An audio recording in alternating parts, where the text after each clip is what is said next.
r/s credit. Men of Reddit, what creepy things have women done to you? Years and years back I worked in a call center and was friends with this girl. Didn't think anything of it until she propositioned me to have sex with her. While I was flattered I told her I was dating someone else and I was not going to cheat. Forward to a few days later I go into work and get pulled.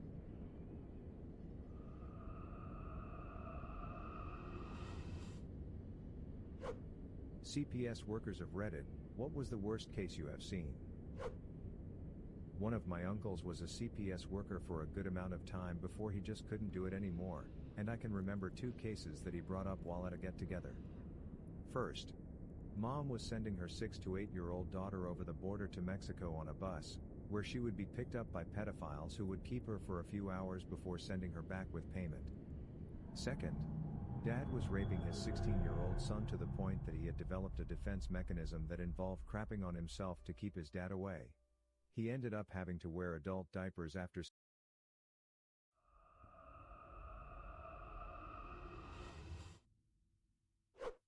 Medical professionals of Reddit. When did you have to tell a patient I've seen it all before to comfort them, but really you had never seen something so bad or of that nature? Probably too late to the party, but I had a lady come into the ER listed as multiple medical problems.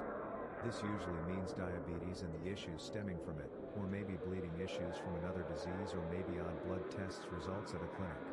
I hadn't seen the patient yet, but the doctor came to the nurse's station asking who had room 15. I jumped up and followed him into the room. I walked in and saw what I thought was a corpse. Then the patient's eye swiveled over to look at me. She truly looked like one of the people they found in a concentration camp. I could see every bone, and her body was twisted in a decorticate position with her jaw locked open. Then the smell hit me. Rotting flesh, death, and body fluids. I struggled to keep a neutral face and not gag. I tried to place a blood pressure cuff on her arm and her skin just started flaking off in my hands. I gagged. The doctor started removing her clothes to examine her. Her feet were black to the ankles. Her hip bones were poking through her skin and were black. The skin around her ribs was worn away to oozing muscle fibers. Her calves were incredibly swollen and the skin was splitting like ripped pants. There was feces coating her entire genital area. Then the doctor went to remove a large bandage on her lower back. Her entire sacrum was exposed and the bones were black. The skin around it was a black liquefied mass. It smelled like nothing I've ever smelled. I can't even describe it. The doctor told her family I would clean up her ulcers and wounds in preparation for surgery. Liar, no surgeon would operate on her. I had no idea how to clean dead bone tissue and liquefied skin. They don't cover that in nursing school. When I went to clean her sacral area, all the liquefied skin separated and oozed all over the bed. I really struggled to keep my crap together. Afterwards, I needed a moment in the supply closet to cry it out for a second. I had no idea the human body could break down so much without dying. I still think about that woman sometimes and what led to her living like that. It still breaks my heart. In dental school I had an emergency patient come in, complaining of sore gums. Upon examination I found a massive calculus bridge, Google it for pictures, behind her lower front teeth. She only had about 3 remaining lower teeth, but they were all connected with a whitish brown metal deposit that was about the size of a ball. She had never had her teeth cleaned and she was probably 55 or so. I basically performed an emergency cleaning. She could speak so much better afterwards. Of course I had to play it off like it was normal, but in my years of practice I still haven't seen a case that bad again. Get your teeth cleaned, people. Even if you can't afford, every 6 months, once a year, or every other year is a hell of a lot better than never. A dog bit my little sister in the face, ripping through her mouth and cheek. It was at a soccer game. She crawled on top of a big dog called a borzoi, which startled it. It rolled over and bit her in the face. This was the late 80s, smaller town. There were no pediatric surgeons available, no plastic surgeons. She was in the ER with her face ripped open. Anyways, our general pediatrician, who is now my kid's pediatrician 30 years later, who had only graduated maybe 10 years prior, sewed her face back together. It was 30 stitches on the inside of her mouth and 30 or so on the outside. She had a massive scar down the whole side of her face. Anyway, fast forward 15 years. She grew normally. Her face is fine. Her smile is fine. No long-term damage. Apparently, a face is full of nerves and muscles, and that's why only plastic surgeons work on faces. Particularly with children, in the seat of his Plymouth Reliant in the hospital parking lot, studying facial anatomy, nerves, and cheek structure, etc. He walked into the hospital and performed a multiple-hour surgery on her face, sewed it back together perfectly. You would think a plastic surgeon did it. His wife told us he came home that night, just flopped down on the couch and sat there, amazed that he'd done it. Proud, but cautious. A new general pediatrician sews a toddler's face back together. And it worked. Now, you would never know it happened. And he has never ever done another surgery like that again, lol. Had a guy that shot himself under the chin with a shotgun. He had actually done it like 16 hours prior to family finding him. He was still alive, conscious and alert to what was going on. His jaw looked like Predator. I had family freaking out, of course. Had to tell them we see worse often. Which may be true, but they are usually dead. He lived for almost a day after shooting himself, then died in the back of my ambulance. I work in gynecology and I had to chaperone a male doctor for a pelvic exam. Patient was complaining of pain and discharge. Her vaginal area was completely red and swollen. He then so gently inserted the speculum to get a look, and immediately, white cottage cheese-like substance comes pouring out onto his lap and hits the floor. Imagine dropping a container of cottage cheese on the floor. We stare in disbelief. He then had to remove the speculum and use it like a spoon to scoop out more discharge, just so he could get a look inside. He tells her it's a yeast infection and she'll be good in no time with the prescription medicine. That day I learned if you smile while humming it helps in suppressing your gag reflex. I was the patient actually. I was sideswiped by a car, then ran over by the truck behind while cycling to work. I was essentially impaled by my right femur, which shattered my pelvis and shoved bone fragments into my guts. Last thing I remember before I got knocked out for surgery, was the surgeon telling me everything was going to be fine and it was all routine. I didn't wake up for a month. When I did, I was missing the entire left leg and most of the muscle tissue in the right. I was too weak to move much, couldn't talk because I had a tube through my neck, and I was very uncertain about reality due to what I went through in my coma. Parades of doctors came to tell me how I should be dead, and it's crazy that I lived. I was told over and over that my survival was very much against all odds. My surgeon, on the other hand, never said anything like that. He always maintained that he was going to get me through. His attitude honestly helped when I had to go back to his table a few more times before I was done. For 4 years, I kind of blew off the people who made a big deal about my survival. I adopted my orthopedic doctor's attitude. Then, I met a woman who's in the medical field. I fell in love, and eventually trusted her enough to let her read my medical records. I had never read them because it's a massive pile of paperwork. She broke down crying and couldn't read anymore. She told me that the beginning of my time in the hospital was full of the type of write-ups you find in the morgue. She told me that when they opened me up, bits of my pelvis fell out. I asked her to stop there. She won't read anymore, and I don't want to know anymore. I now know my doctor has one hell of a poker face. Lady came in with possible stroke symptoms. Numbness, weakness, difficulty speaking, Gale abnormalities. CT brain, unremarkable. Lab work was really odd. We were thinking cancer, so we decided to CT her chest and abdomen as well. Turns out she had a dissection the entire length of her abdominal aorta and going into her right femoral artery. Left femoral had an aneurysm and was beginning to dissect as well. She had formed a massive clot throughout her abdomen that was miraculously keeping her alive. Basically, all of her organs were ischemic, dead. About 5 different teams showed up in the ER to see her. After hours of discussion, the consensus was that there wasn't a darn thing anyone could do. We sent her to hospice. Posted this before. 4th year med student here. On my ER rotation a couple months back, I walked into the ED and was immediately asked to help a nurse and resident put a catheter in a patient. Now a catheter placement is usually a one-person job, so I was pretty confused as to why they needed my help.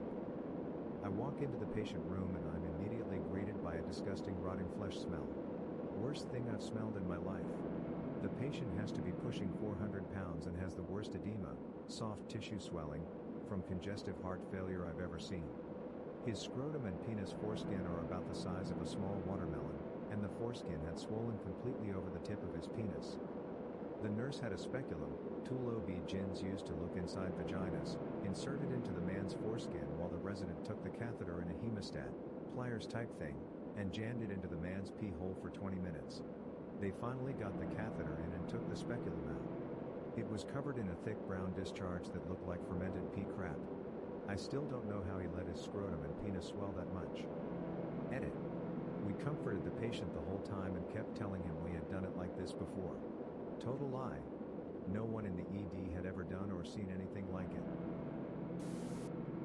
ER tech here. A few months ago we had an elderly gentleman come in presenting with shortness of breath. As I was getting him into the gown and into hospital socks, I noticed very old yellowing bandaging around his foot. I inquired to its purpose and he told me it was a large wound on the back of his heel that wasn't getting better. I asked him if I could unwrap it to inspect it and possibly rewrap it. Basic wound care is one of my duties.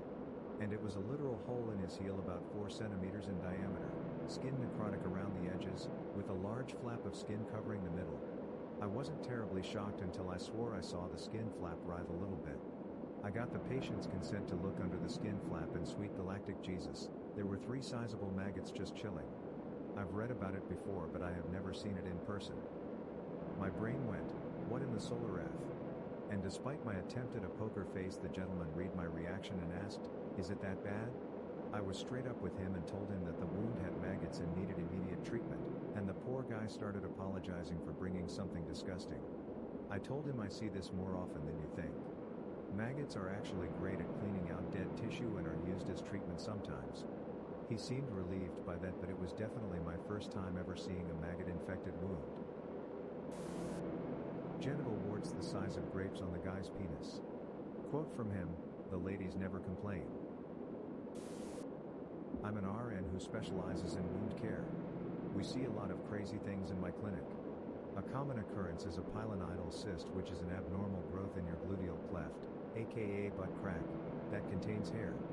It usually happens with younger people, say 13 to 20s, and is obviously very embarrassing to the patient.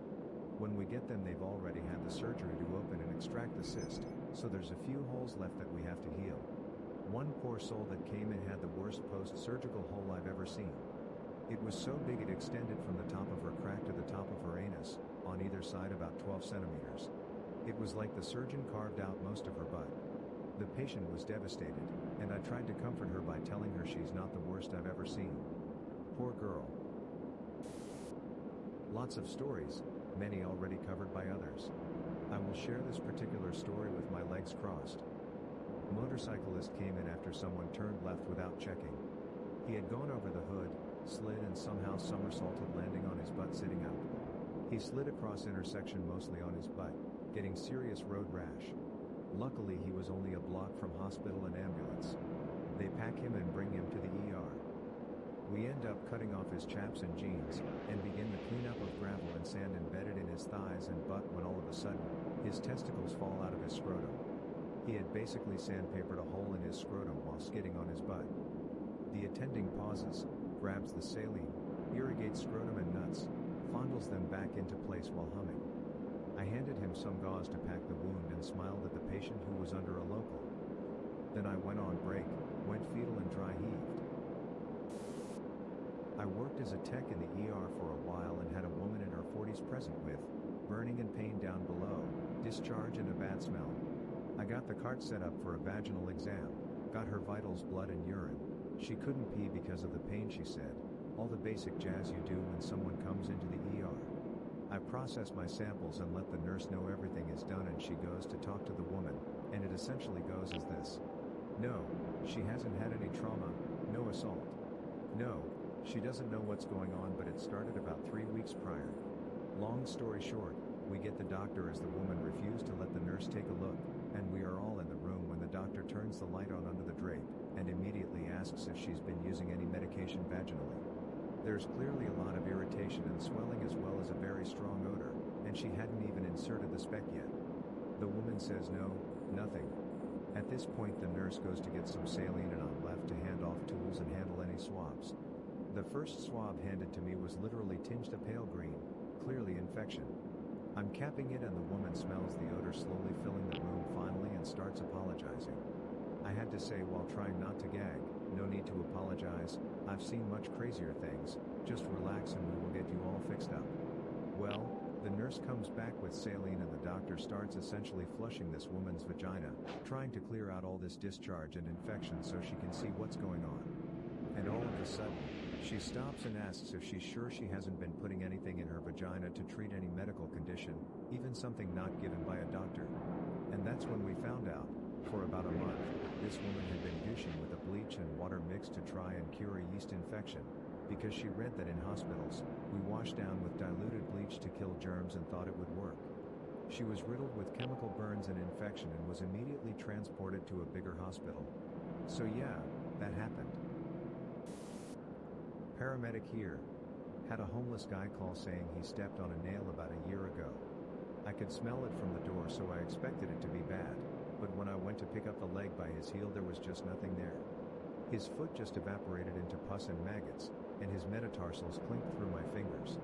While I'm standing there trying to comprehend what happened, he just sighed and asked me to pick up his foot. What foot, buddy? Put it back on. He said, it falls off a lot these days, but it still hurts so that's good, right? I had no clue what to tell him. The nurses thought it was hilarious that the baby medic, that's me by the way, got grossed out.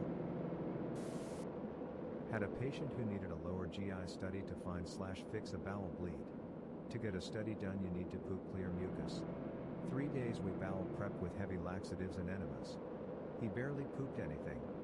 He puts on the call light at 6:45, 15 minutes before my shift ends. He calmly says, I kinda wanna try and poop. He said it so casually I figured he was going to toot out another gas bubble and walk back. He stood from the bed, took one step, and the floodgates burst. 3+ days of the most rancid liquid stool I had ever encountered. It just wouldn't stop. He left a river of stool from the bed to the bathroom, coated the walls as he bent to park his butt on the toilet, and continued to dump out 7 people worth of poop. In my 9 years I have never seen that much come out of a person. He was not a large man. He was so embarrassed but I just kept my face as solid as possible, grabbed half the linen closet and 3 packages of cavi wipes, and sopped it up. Told him this happens all the time. Nurse in corrections here. Had an inmate/patient come in with complaints about severe lower abdominal pain. He told me that he had something stuck in his prison pocket. Before I could ask him what he stuck up his anus, he bends over and shows me a cord sticking out. I told him, don't trip, I'm sure the doctor can help you out with that. You'll be alright. Come to find out, the prong of the phone charger got caught up into something and it was stuck. As I was trying to comfort him, I started to hear this vibrating sound. So I asked him if he heard it too. He said, it's the phone inside me that's stuck with the charger. It wasn't just a regular flip phone, it was one of those Samsung smartphones. When I was a med student on the trauma service, there was a gentleman who decided to attempt suicide using a shotgun aimed at his heart. Unfortunately, the first thing that comes out of a shotgun when it is fired is a gust of air which changed where the gun barrel was pointed when the shot came out.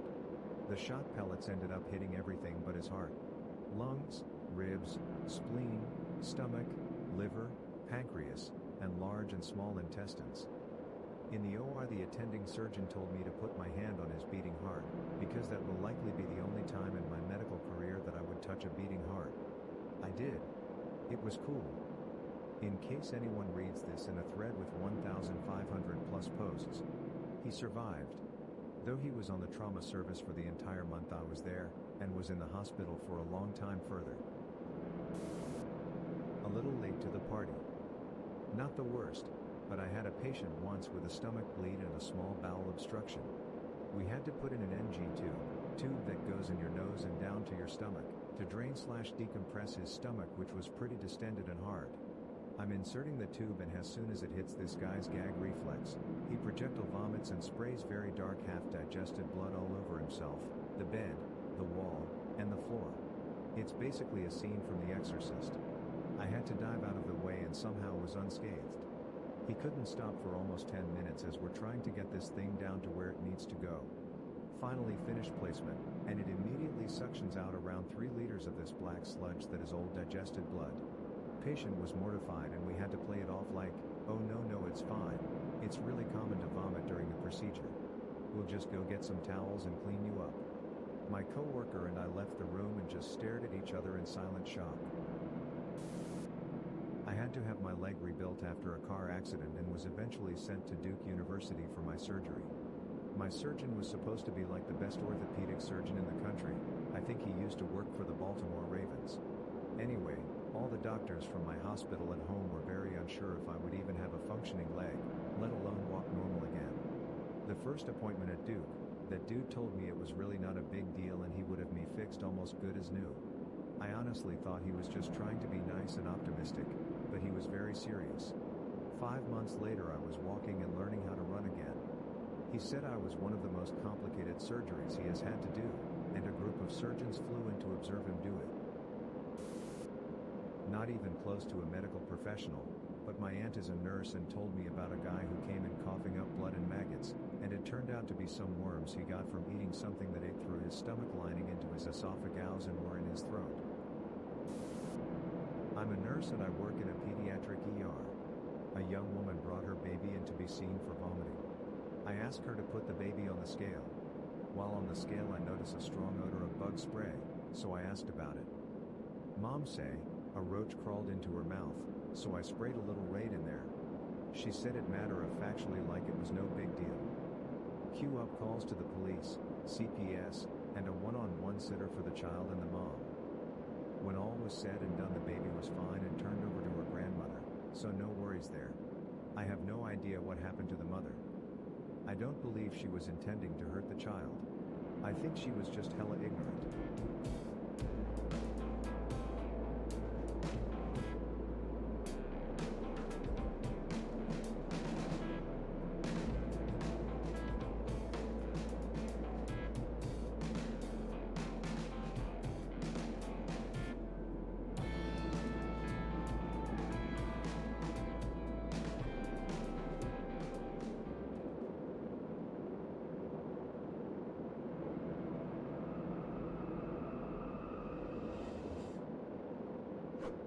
Doctors/surgeons/nurses of Reddit, what's the worst thing you experienced while at work? Taking care of a fall patient that broke her pelvis. She just found out her husband had cancer and she wouldn't be there for him. She was crying, telling me that he was there for every appointment and treatment when she had cancer, and now he'd have to go through it alone. When I was a CNA, I got into a situation where I didn't have gloves on and got poop on my hand. I scrubbed like everything after and moved on with my night. A while later I absent-mindedly chewed my fingernail and tasted, you guessed it, poop. I vomited and dry heaved. Ran to the bathroom and scrubbed my mouth out with soap. It took a while for that taste to go away. Ah, the good old CNA days. I remember giving this old man a shower that needed assistance and a shower chair. While he was sitting down, I kneeled down to wash under his legs and was behind the back of the chair. He proceeded to have the loudest, most explosive diarrhea/fart I've ever witnessed. Needless to say, some of it ended up in my face. Watching another nurse pulling a fall mat away from a patient's floor next to her bed. When asked why, she said in front of the patient, she about to die anyway. Her mouth was stuck open because she was so emaciated, but she could still cry. Her frozen face somehow allowed her to still cry after she heard that, and she did for a long time. I sat there with her. The patient was in custody of the state, a mental hospital, and they chose to withhold food and water. A type of forced DNR. She was around 90-something. We were forced to watch her slowly starve to death. I quit right after that. Had to tell a guy he had killed his mother whilst he was high on methamphetamine. Former paramedic, long story short, got a call for what turned out to be a very dead, decomposing man who had passed alone in his apartment. His body was filled with gas, fairly common to be honest. As I'm standing by the body calling the hospital to give them a heads up about what's about to come their way and get approval to move, new EMT decides to poke gas-filled body. It explodes. He loses a hand and a trillion vaporized bits of dead old man cover me, got in my open mouth, under my clothes, etc. Taste was awful. After hundreds of showers I could still smell corpse on me. My SO at the time said every time she nuzzled me or got close to my hair, she could smell it too. It was like that for about a week. Still makes me gag to think about, and that kid's life was pretty much permanently changed. Wait, the new EMT lost a hand in a body explosion? Yeah. A lot of gas can accumulate in dead bodies, and if it gets trapped, it can be almost like a bomb. New guy was kneeling next to the body. I think this was his first serious call because he had that kind of glazed over, I'm in shock, look in his eyes, and he put his hand on the guy's stomach. It sank down into this bloated, gas-filled sack until said sack just broke. My crew chief said it would be like sinking your fist into a box of firecrackers. Honestly, not sure how he came up with that analogy and didn't really work in my mind. But yeah, dead body exploded, got gunk everywhere and took off the EMT's hand. Longest incident report I have ever filed. I frequently experience terminally ill patients dying in excruciating pain with no euthanasia laws to support them, and people like my mother, who was also an experienced ERRN, and who also asked for similar assistance when she was dying. Vet nurse here. Had a staffy come in one night whose labor had stopped.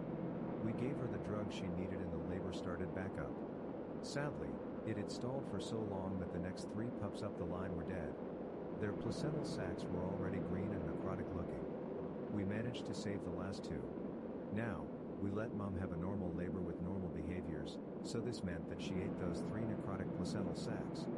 Naturally, mom then threw this up but onto her 2 surviving pups. It was a lot in a small round bed and I was afraid the pups would aspirate, so I quickly stuck my hands into the mess and picked them up. But this also lifted the smell straight up and into my very soul. In the very next heartbeat I threw up on mom. It's the only time my job has made me sick and was one of the worst nights at work ever. I was sitting here horrified at the thought of all that as well and then went back and read, vet nurse, and it all made sense. This case in my internship made me give up on specializing in pediatrics. Young boy got brought in for rheumatic heart disease, already in heart failure. Apparently, this all started from a minor skin infection and went all the way up into his heart valves. We met him already in the PICU. He was still conscious and able to talk, and so for his first day we built a sort of rapport. The next morning, before my friends and I clocked out, he wasn't looking so great, so the resident in charge called in the general surgery team to perform a cut down to expose his veins for access. I had to hold down the poor kid during the procedure, since local anesthesia could only do so much. He was screaming, so I told him, "Just hold on, we'll get through this." He nodded and said okay. That was the last conversation we had. When I came in for my next shift he was already intubated. The only parent with him was his father since his mother was employed overseas.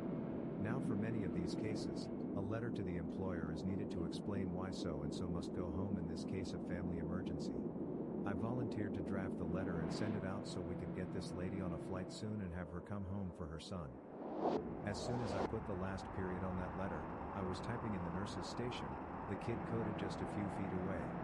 We couldn't bring him back. The next worst part of course was telling his father what had just happened and asking if he wanted us to stop the resuscitation. That conversation will stay with me. No one should have to bury a child due to something so preventable. Not a nurse but a tech working on becoming a nurse. I've got a few stories. The saddest one was a woman who had an aggressive but treatable cancer. She was riddled with guilt from all the debt her family was incurring, and broke down when she told me she wished she would just die soon so that the debt would stop accumulating. That one hurt to hear. And then the grossest thing I had. In addition to the guy that was throwing poo at me every time I stepped in the room, I had a patient that was over 500 pounds. I had been told that she had a sacral hernia, and that during the night I would need to prep her for surgery in the morning. So the night is going on, everyone is crapping themselves repeatedly and I'm trying to keep up. Then I go to get this woman's bed prepped for the surgeon. I step in the room and this lady tells me that she's had a bowel movement. I did not need her to tell me. It looked like she was sitting in a tub of old, congealed pudding. It leaked down the sides of the bed and had spilled out onto the floor. At this point I backed out of the room and went to get some backup on this situation. So, there's another tech and 4 nurses, for a total of 6 of us that were going to tackle this. Each of us had at least 3 contact gowns on, and we put on 2 masks with a layer of alcohol swabs and vapor rub in between them. Basically, everything short of going in with full hazmat gear, but honestly, I wouldn't have turned down a nice Tyvek suit. So we step into the room and all get to cleaning the rancid swamp out of the room. And I mean cleaning it off of things that should never have had poo on them. So it's finally cleaned up to the point that we can actually approach the bed and get to work on the patient. We all position ourselves to roll her to the side, and it takes all of us to roll her. I happen to be on the butt-facing side for this, pushing her up. As we get her on her side, I see some gauze packed into her butt wound. Not unusual, but I knew it would be pretty gross. Problem was that the gauze had become one with the fecal material at this point, and so I basically had to reach in and start unpacking it with my hands. And it just kept going deeper. I was prepared for a nasty wound. I was not prepared to be elbow deep in this woman's butt, and as I unpacked it the smell of rotten feces began to hit, even through our defenses. One of the nurses stepped out and threw up into one of the vomit bags. So here I am, elbow deep inside a woman, cleaning the remnants of Lake Michigan off of her literal tailbone. And apparently accidentally snagged a couple sensitive spots, because of the couple times she yelled out and smacked me in the head. Eventually we managed to get the wound clean, packed it with fresh bandaging, and disinfected the whole bed, and finally she was ready for surgery. I had that smell trapped in my nose for a couple days afterwards. Just about all of us needed a few minutes to retch, and in some cases vomit a little after the whole ordeal. And then I got to go back to check in on my turd-throwing friend again. Application to med school now and then. CNA worst things you experience are the people you're not allowed to euthanize. The people who live in agonizing hell for decades, where you feel like a torturer when you're holding them down to let the nurse stick her 30cm suction tube down their throat. I felt bad when I had to help force this man to stay alive. I wish I could take every euthanasia credit to show him/her the suffering some people go through because we force them to live. Life just is effed up at times. Sometimes we're powerless and death is just the best option. Diarrhea blood fountain. Edit, because people asked for the story. I was a third-year med student on my 3-month internal medicine rotation. For people who don't know, this is generally the time in your life where you feel the most stupid every minute of every day. I had arrived for work just barely on time at 4:30 a.m. for my 5/7 3-hour shift. Of course I was dressed to the nines because medicine is stupid sometimes and you have to dress to impress. Tie, nice shoes, slacks, button up, that sorty thing. Might as well have had on tails and a top hat. Imagine a monocle for effect. I started rounding of course. I went in to see Mr. Hippa. I had seen him for several days at this point and he was usually pretty chipper. He had been in the ICU for a GI bleed, but had done great and now stepped down to the floor. This morning he wasn't talking very much.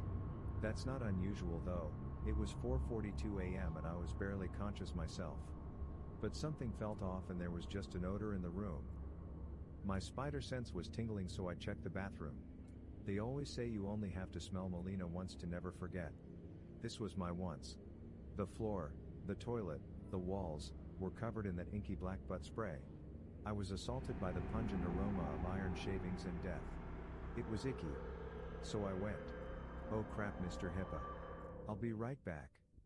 I toddled off to find one of my residents. Those lazy bums didn't usually wander in until after 5. Managed to find my chief who seemed uninterested in what I had to say. I wasn't Chicken Little, I had never cried wolf before. I remember this seemed fairly important and him showing no interest whatsoever. Bad resident, no donut. So I went to the real power on the floor, the nurse's station. They promptly did the wrong thing too. They check his BP and systolic is in the low 80s. Prior had always hovered in the 130/40s. My internal dialogue is screaming. That boy ain't right. But my third-year medical student body is standing there, now surrounded by multiple nurses, just trying not to get in the way and trying not to look even more stupid or say the wrong thing. Well, they want to move him to the chair.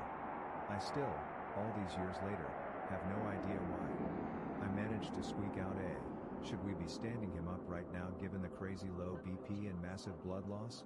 but an M.S.3. Speaking is like a fart in the wind, so I went unheard. So we stand him up. I'm holding onto his left arm, another nurse on his right. He had little strength to support himself. A half a gallon of blood-tinged crap, or crap-tinged blood, promptly falls out of his butt onto the floor. I mean, it literally fells. Imagine moving your china cabinet and it tilted with a lid. You get this word, or spray. It just fell as a mass, hitting the floor and splashing out.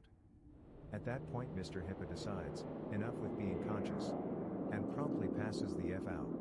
It could have been something to do with, he now had a HGB around 3 and went from laying to standing with a BP on the lower end of life compatibility. Now, I'm a regular-sized big guy, 6 feet, 200 pounds. My nurse was 5'3", 120 pounds. Mr. Hippa was 6'3", 250 pounds. There was no stopping this fall once it began. Timber. He fell face forward and planted right into his bed. Crisis averted. My moment of joy was instantly changed to terror as I looked down at his bare butthole, jackknifed into the air like a Whataburger A-frame. Then it happened. Diarrhea blood fountain. The perfect symmetry of it as it exploded from his butt is something I'll never forget. It was like the Bellagio, or Buckingham Fountain in Chicago.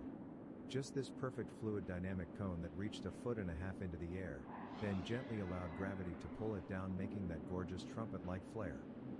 Except it was made of diarrhea and blood. Before I could think, suddenly Spy Break by the Propeller Heads was playing. For those who didn't know, that was the song of the lobby scene in The Matrix. I, in my tie and fancy clothes, was Neo. My concrete pillars were the various nurses. They took hit after hit, while I dodged like Christian Bale in Equilibrium. I danced, I juked, I spun like no one has ever spun before. I was the Fred Astaire of crap swerving. When it was all said and done, 3 nurses lost their lives that day, meaning were covered in crap, while I, who had been staring down that fleshy barrel, had gotten away without one speck of red or brown or black on me. The outcome? Mr. Hippa went back to the ICU, little bit of PRBC, another embolization, and he was home happy and healthy 2 weeks later. I got in trouble for not letting my resident know what was going on. What? And as far as I'm aware, those nurses are still showering to this day. I was an operating room nurse and I assisted a hemipelvectomy after a large vehicle crushed a patient's whole left hip. The connections were severed, his bladder was in tatters and the whole left leg had died, so it had to be amputated. I held the leg the whole time. Worst part is that it was a 9-year-old boy. Not me but my wife, had a toddler about 2 to 3 years old coming with sickle burning to the lower half of his body. Like, the way she described it was, his skin was bubbly and peeling. Turned out his aunt had been babysitting him and became angry when the kid spilled his drink on himself. So she ran a scalding hot bath and basically dipped the poor child in and left him. The person in the next apartment heard screaming, so called the cops. People refusing medicine for their children. I get if it's you, because it's your decision. If it's a child, then you are putting someone else's life at risk. I have no problem with people using essential oils, if they actually get proper treatment. Some kid had a cut on his foot and his parents put vodka on it, which causes harm to healthy tissue and can harm more than it helps. Kid got an infection and almost lost his foot.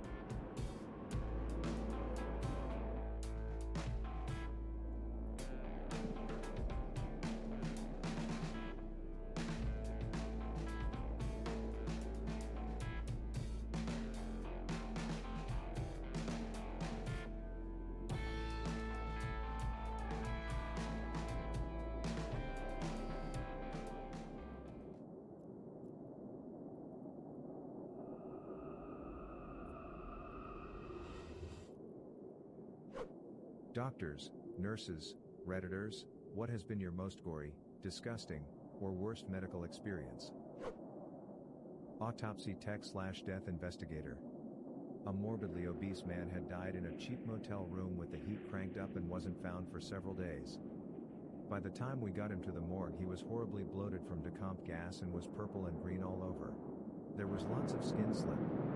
Our forensic pathologist went to make the initial Y incision, and the force of the escaping gas blew gore all over us and the ceiling while making a sound like a wet balloon with the air being pinched out. We all paused for a moment, as the worst stank I have ever smelled enveloped the room, like something that had crawled out of Satan's anus. Then we burst out laughing because it was all we really could do.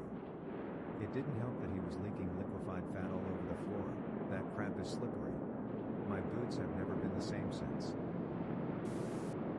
As a paramedic, responded to a call of traffic accident, baby ejected. We prepared for the worst we could imagine. Arrived in about 8 minutes, trooper on scene trying to clear the area of bystanders/gawkers and preserve the scene. He had covered the baby with the yellow death sheet troopers carry in their trunks. Lifted the sheet to check vitals/pronounce death, and it was not a baby, but the top half of the 19-year-old girl that was driving the small pickup truck about 50 yards away. She was driving, and arguing with her 19-year-old husband who was the passenger. They were doing about 55 miles per hour on a 2-lane road, and met an oncoming truck pulling a double-wide mobile home.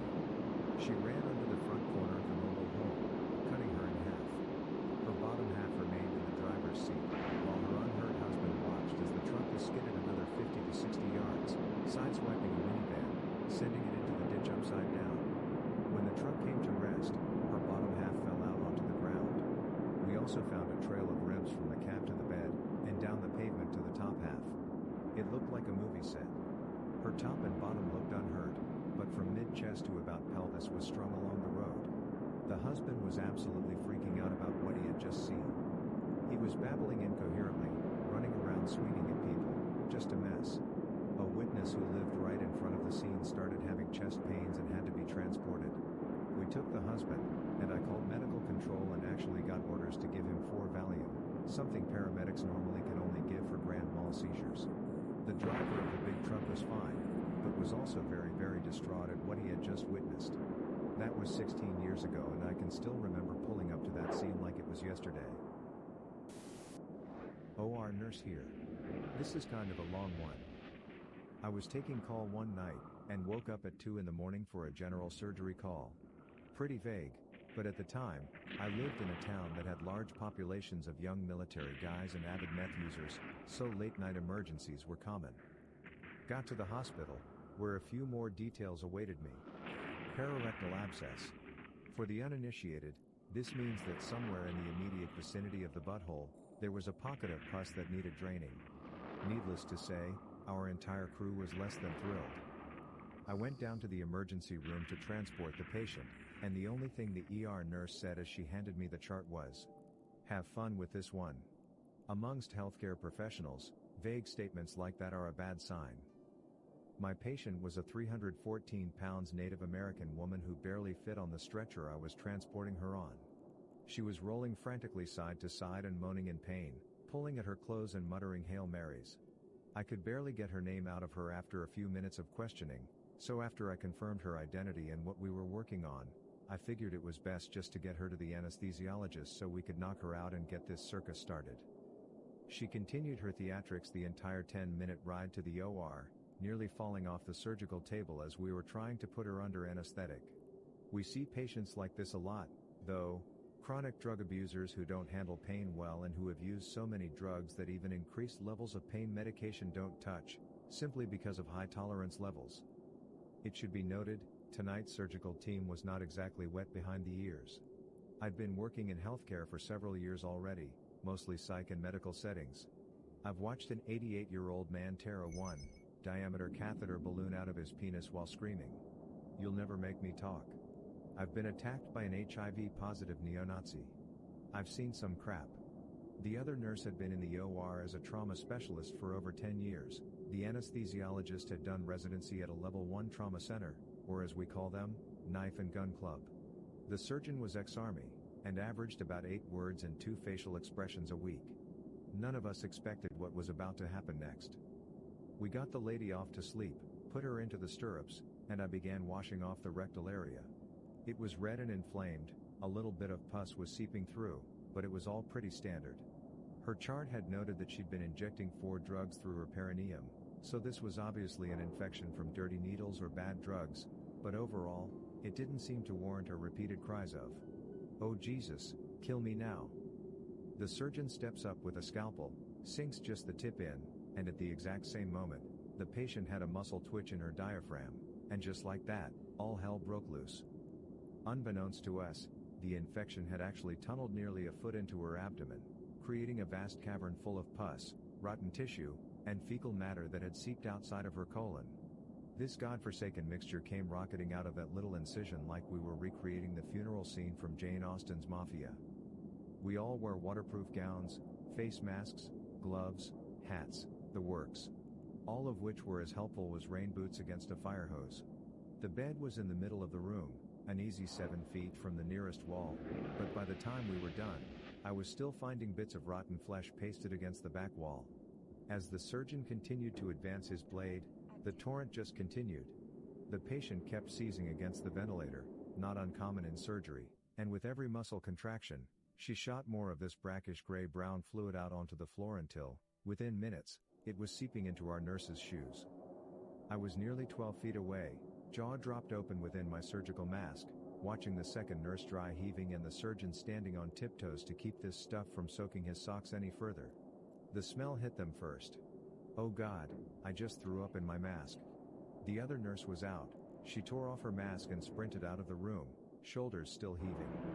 Then it hit me, mouth still wide open, not able to believe the volume of fluid this woman's body contained.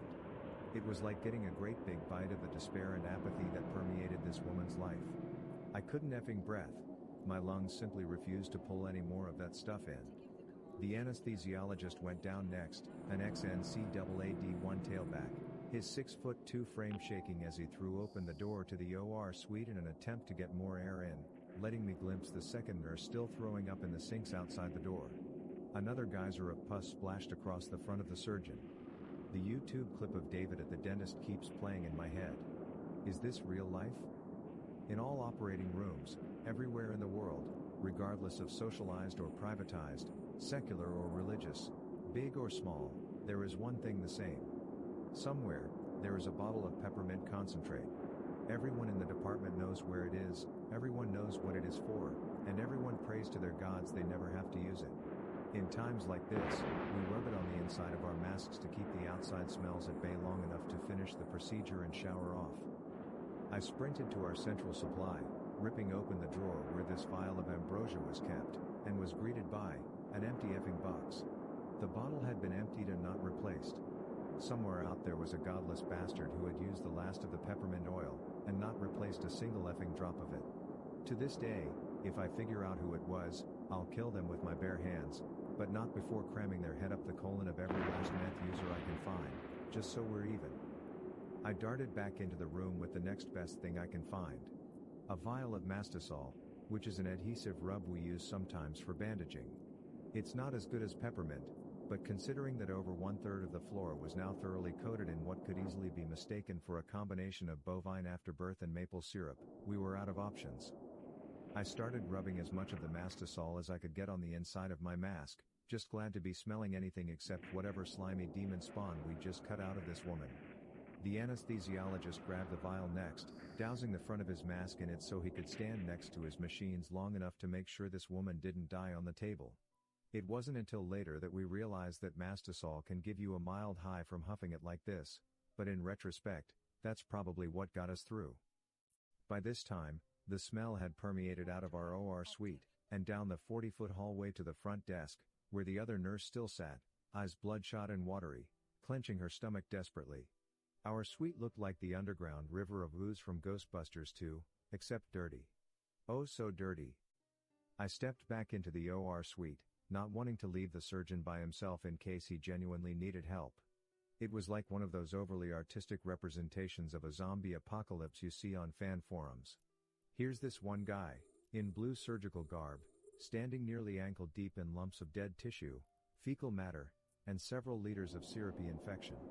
He was performing surgery in the swamps of Dagoba, except the swamps had just come out of this woman's butt and there was no Yoda. He and I didn't say a word for the next 10 minutes as he scraped the inside of the abscess until all the dead tissue was out, the front of his gown a gruesome mixture of brown and red, his eyes squinted against the stinging vapors originating directly in front of him. I finished my required paperwork as quickly as I could, helped him stuff the recently vacated opening full of gauze, taped this woman's buttocks closed to hold the dressing for as long as possible, woke her up, and immediately shipped off to the recovery ward. Until then, I'd only heard of alcohol showers. Turns out 70% isopropyl alcohol is about the only thing that can even touch a scent like that once it's soaked into your skin. It takes 4 or 5 bottles to get really clean, but it's worth it. It's probably the only scenario I can honestly endorse drinking a little of it, too. As we left the locker room, the surgeon and I looked at each other, and he said the only negative sentence I heard him utter in 2.5 years of working together. That was bad. The next morning the entire department, a fairly large floor within the hospital, still smelled. The housekeepers told me later that it took them nearly an hour to suction up all of the fluid and debris left behind. The OR suite itself was closed off and quarantined for 2 more days just to let the smell finally clear out. I laugh now when I hear new recruits to healthcare talk about the worst thing they've seen. You ain't seen crap, kid. A child came to the hospital with cigarette burns dotting his torso. Almost every patch of skin that could be covered with a t-shirt was scarred. Some of the marks were old, some were very fresh. His parents said it was a skin condition. In my EMT class, an instructor was telling me about one of her calls to a freeway accident. There were 2 cars involved, and one of them had an elderly couple in it. Since she was so small, my instructor is often assigned the job of crawling through the windows of the car to stabilize patients while the crew works on prying the doors open. She crawled into the back seat of the elderly couple's car and held manual C-spine for the woman, holding someone's head in place to prevent an injury by twisting the spinal cord. As she held the head, it came off in her hands. The woman had been decapitated by the accident. She had to take a couple of weeks off after that and talk to a therapist to help cope. I can't imagine what it must have been like to go through something like that. My sister's boyfriend is a nurse, and one day a very morbidly obese male was brought in because no one could figure what was causing his infections. Turns out his wife and him used to hide food in each other's rolls and the other would find it. His wife never found one of the cheese sandwiches he hid, and it got so moldy and it was there for so long that it actually fused to his skin. Edit. To all those who have read similar stories, he did actually tell me he witnessed this story. He might have been lying, but he does not seem like the type of person to do that. This is so horrible, I choose to believe you're lying. One of the most horrifying things I have ever seen in the hospital was a guy who OD'd on one of his prescription medications. One of the side effects was priapism, erection lasting more than 4 hours. Once the doctors got his cardiac and respiratory systems relatively stable, they tried to get rid of this poor dude's erection, which was starting to turn purple/black/blue. After several non-invasive methods, they did what they had to do. They had to inject drugs directly into the head of his penis. Not 1 shot. Not 2, or 3, or 4. 19 injections into the head of his penis. It was still swollen, bruised and red 2 weeks later. I did not witness this firsthand, but the most disgusting medical-related story I've heard from a practitioner who actually lived to tell the tale. As part of my training to be a rape crisis counselor, a doctor came in to give a presentation about STDs and STIs. Somehow he veered off the main topic and starts telling us about the things he's seen in his time. A female patient came in complaining of extreme abdominal pains. The patient disclosed that she was a prostitute. The patient further disclosed that in order to continue working while she was on her period, she would put a sponge as close to her cervix as possible to absorb the blood and other menstrual-related discharge. The patient then explained that she had inserted a sponge and was unable to remove it.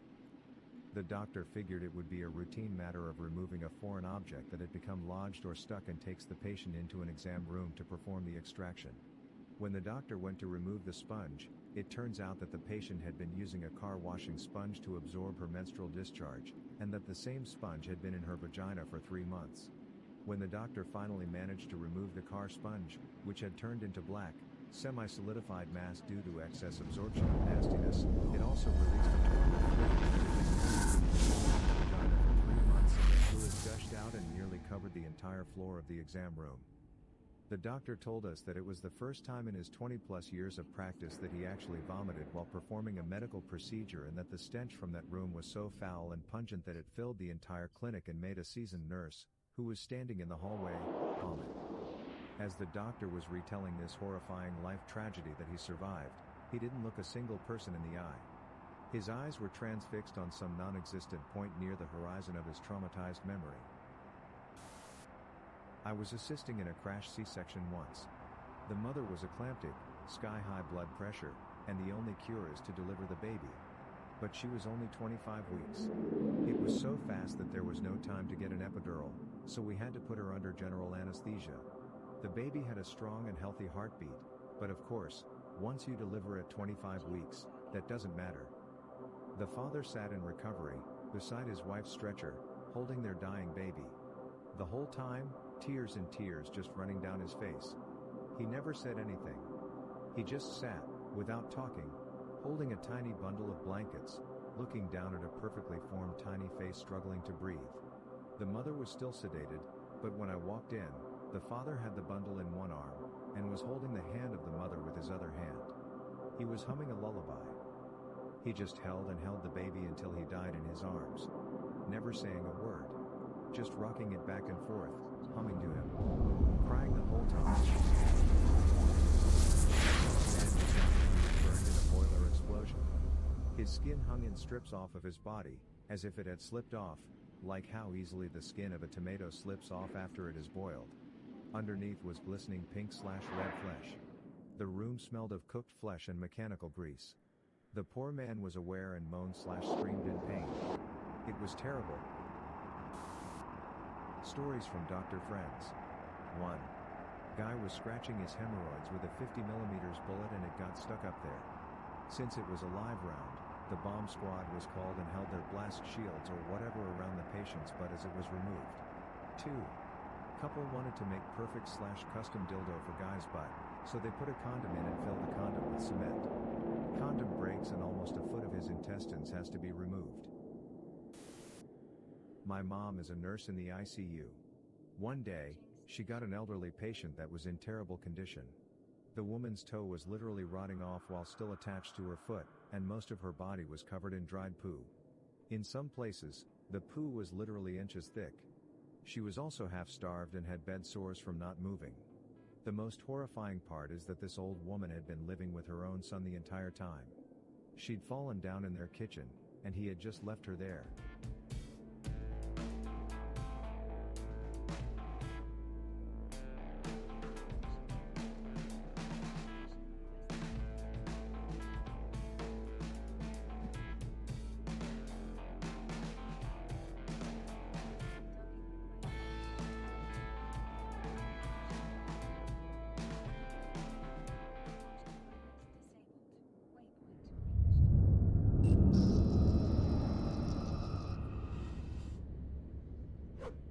Morticians of Reddit, what is the most bizarre/uncomfortable/creepy etc. case or situation you've had to deal with? Dad was a coroner, if I recall correctly, before switching to doctor. I can never remember the details correctly for the medical stuff, but pretty much the body getting examined was a former birthday clown. There weren't any external wounds, so he figured the cause of death was internal.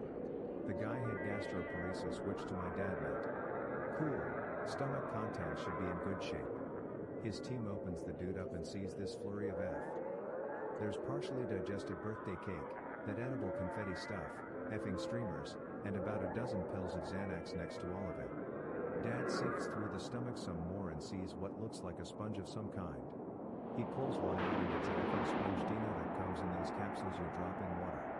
He finds more, about a small biome's worth. He thought he was getting effing pranked. The story pieces together, as the clown decided to end it with the Xanax and booze.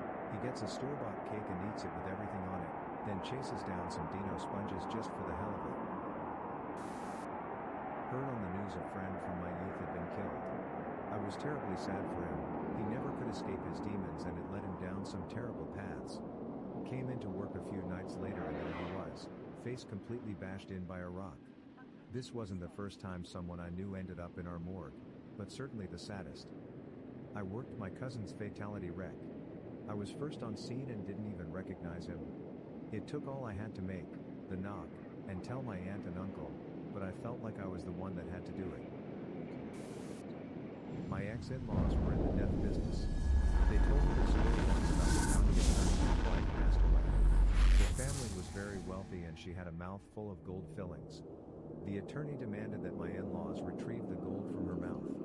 This required using a dental drill to drill down her teeth and dig out the gold. My ex-father-in-law complied with the attorney's wishes but was physically ill about having to do such a needless step to this lady. I was a student at the time, but my first ever blow was brought in, and once we popped him, insides were outsides and everywhere. Would not recommend. On my first night shift I thought staff were effing with me, because I kept hearing what sounded like breathing. Fresh body brought in and was releasing gas. I'd never dealt with anyone dying in the hour being brought in, so it was scary hearing this body breathing. I've been there when family members have passed and witnessed breathing and limbs moving, so I know it's normal, but as a student, the staff like to F with you.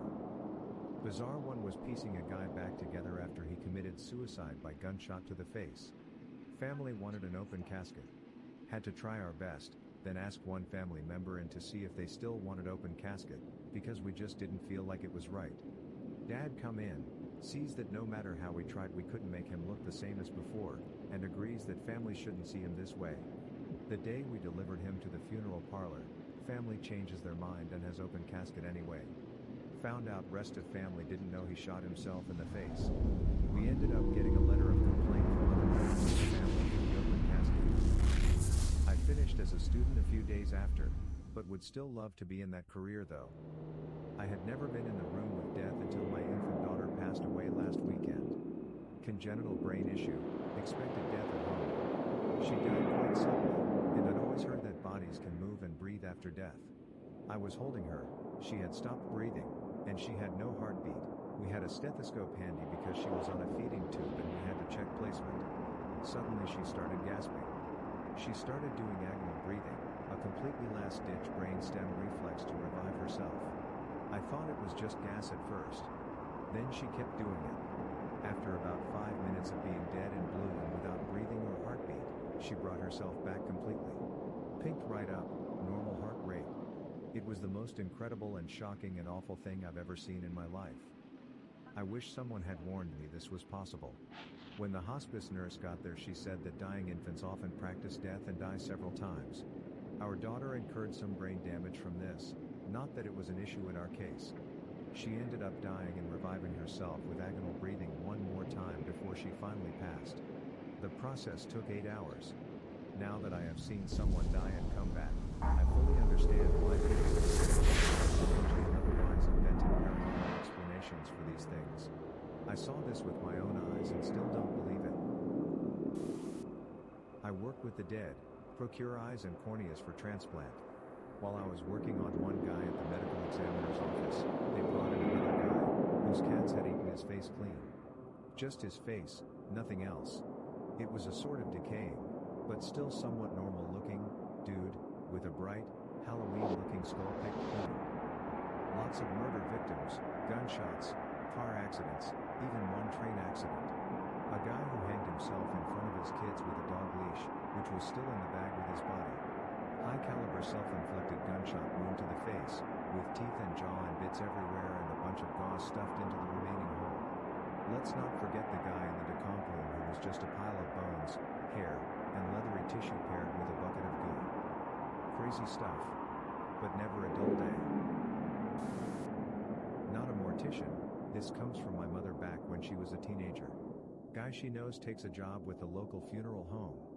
He works the graveyard shift. All was well for the first few months. Dude is often weirded out at work, claims that the building is haunted. Earlier in the evening, they get a call from the hospital saying that they have a lady there ready for pickup. They pick her up, guy is freaking out, says he has a bad feeling. Later in the evening, mortician has to step out for a bit, leaving guy there alone with the dead lady. He goes about his work, still a little freaked out. Suddenly he hears this low, soft moan. He swears it is just his mind playing tricks on him, goes about his business. He hears it again, little louder than last time. It is late, he is alone, he is just hearing things. Probably just the pipe settling, the plumbing is old after all. Short time passes and it is louder. At this point he is sure he isn't just imaging things. He knows he heard the dead lady moan. His first though was the mortician was messing with him. He has been shaken all evening and this a-hole is pranking him. He marches over. Very funny you idiot. yanks back the sheet covering the dead lady, expecting to find the mortician somewhere around her. Dead lady grabs the guy's wrist. He lets out this scream and bolts for the door. Forgets his car, runs all the way home. Turns out, old lady wasn't dead, hospital got it wrong. Hooray 1950s medicine. She had been in a coma or something and they had been sure she had passed on earlier that morning. She woke up at the funeral home and scared the ever-loving hell out of the assistant. He quit the next day, said he would never set foot there ever again. A writing professor of mine used to work in small-town journalism, and decided to interview some folks from the local retirement home to get a close-up view of his town's history. One of his interviews was an ancient, retired mortician who told him a rather interesting story. Shortly before 1920, two teens were going to a school dance in a blizzard. The carriage they had taken got stranded and the boy went for help. The girl, unfortunately, froze to death in the carriage, in an upright, seated position. Apparently, the mortician had to sit her in a rocking chair in front of the fire to thaw her out before he could go about his usual business. Mom was a mortician. Of the stories she's told me, creepiest would either be the guy that had his face eaten off by wild boars while hunting, guess he wasn't that good at it, or the guy that fell into a wood chipper. Funny, poor word choice, thing was, I was at a breakfast a few days later where fellow high schoolers were trying to gross out the girls at the table, and because I wasn't really bothered by it, I kept chewing and said, "Yeah, my mom got that guy. Said it was effing gross." Everyone goes silent. I stopped chewing and looked up to everyone looking pale. Shrugged. "Oh, y'all forgot she's a mortician, didn't you?" And kept eating. Uncomfortable for her was one that was also kind of sad. This woman was morbidly obese. Like, when they somehow all got her on the gurney at her home, when they were pushing it out, the wheels were pushing indentions down into the wood floors. Now, this woman is what some bullies would call a whale. I wouldn't, but we all know a-holes. Well, apparently this woman loved the hell out of some blue whales. Family kept going on and on about it. So the time comes for them to bring the clothes for her wake. They bring a big blue moo-moo and a gaudy blue whale brooch. Then they hand her the CD to play. Usually it's church hymns or sad country songs, etc. No one listens to it before, because why would you? So the service starts. Mom pops the CD in. Boop, god darn blue whale calls fill the funeral home. My mom was very professional with her job, but every funeral director had to excuse themselves to compose themselves. LMAO, please tell me this isn't true. It was a respectful thing, according to my mom. This woman really loved whales, and her family definitely paid tribute to it however they could. Sorry for crap formatting, on phone. Not me, but my best friend works in the death business. So, since she doesn't have a Reddit account, I'm going to steal her karma because this is my favorite story. She tells me all sorts of lovely things about her job and the recovery she has done, but my favorite involves a gurney and some stairs. To set the scene, a family called in that their mother had passed in her apartment. Third story, narrow halls and no elevators. Anyways, she goes to pick up the body to take back to the funeral home with an assistant. So they get up there and left this woman who is close to 300 ibs onto the gurney and begin their journey down to the van. Mind you, the whole family was there and pretty much in hysterics and crowd around as they make their way to the stairs. With family watching, they make it about halfway down the first flight of stairs when the body starts to slide. There's no way to reposition, so my friend who is at the foot of the gurney is now about butt level to the freshly deceased. So trying to make the best of the situation, they continue their way down and try not to shift the body anymore. The thing about dead bodies is, that gas starts to exit pretty quickly, and I'm sure you know where my story is going. The body started letting out farts, straight into my friend's face. PFFFFT, PFFT, PFFT, PFFT every step of the way, and the poor girl has to keep a straight face, while getting crop dusted by a dead lady with her whole family watching. Story from a friend of a friend. She, the mortician, met some guy at the bar. They hit it off and she gave him her number. Within a couple of days she finds out that the guy died in a car accident, because his body ended up at her place of work. Before the funeral service she received several calls from an unknown number, and whenever she picked up there was no response. Eventually, she got the eerie hunch that it may be him, and proceeded to address him by name. Tells him to pass in peace and to stop calling. It worked. Uncomfortable? Being trapped in the morgue alone during a hurricane. Our morgue was basically in a basement type situation and the hospital was near a main waterway that flooded.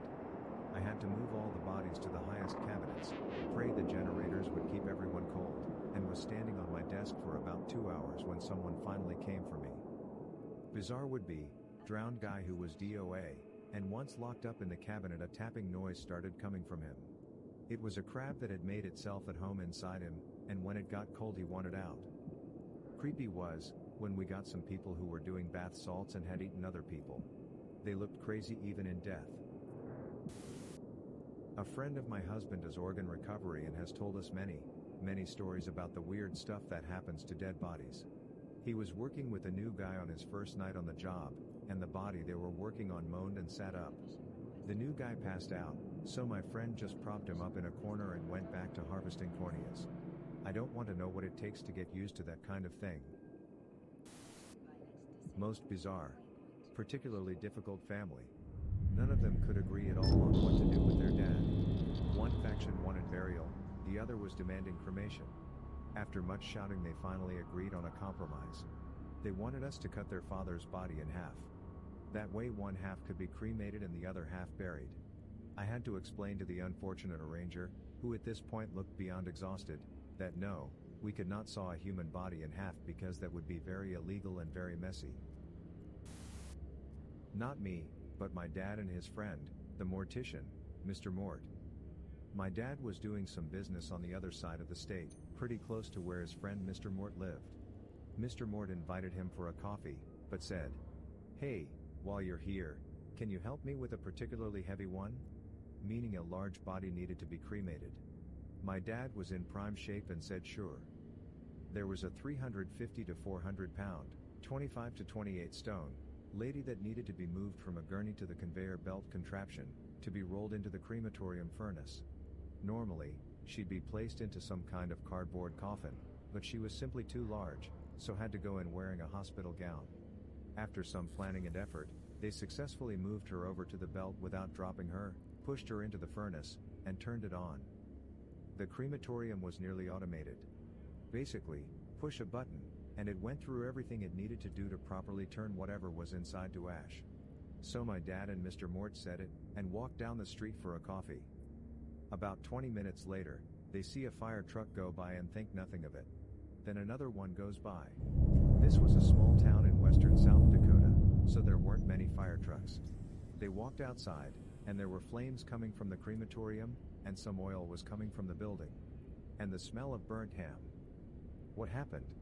The lady was so large, that there wasn't enough space around her body in the furnace to generate the heat necessary to properly turn her to ash. But there was enough heat to melt her skin, and turn her fat reserves into hot oil, and leak out of the crematorium.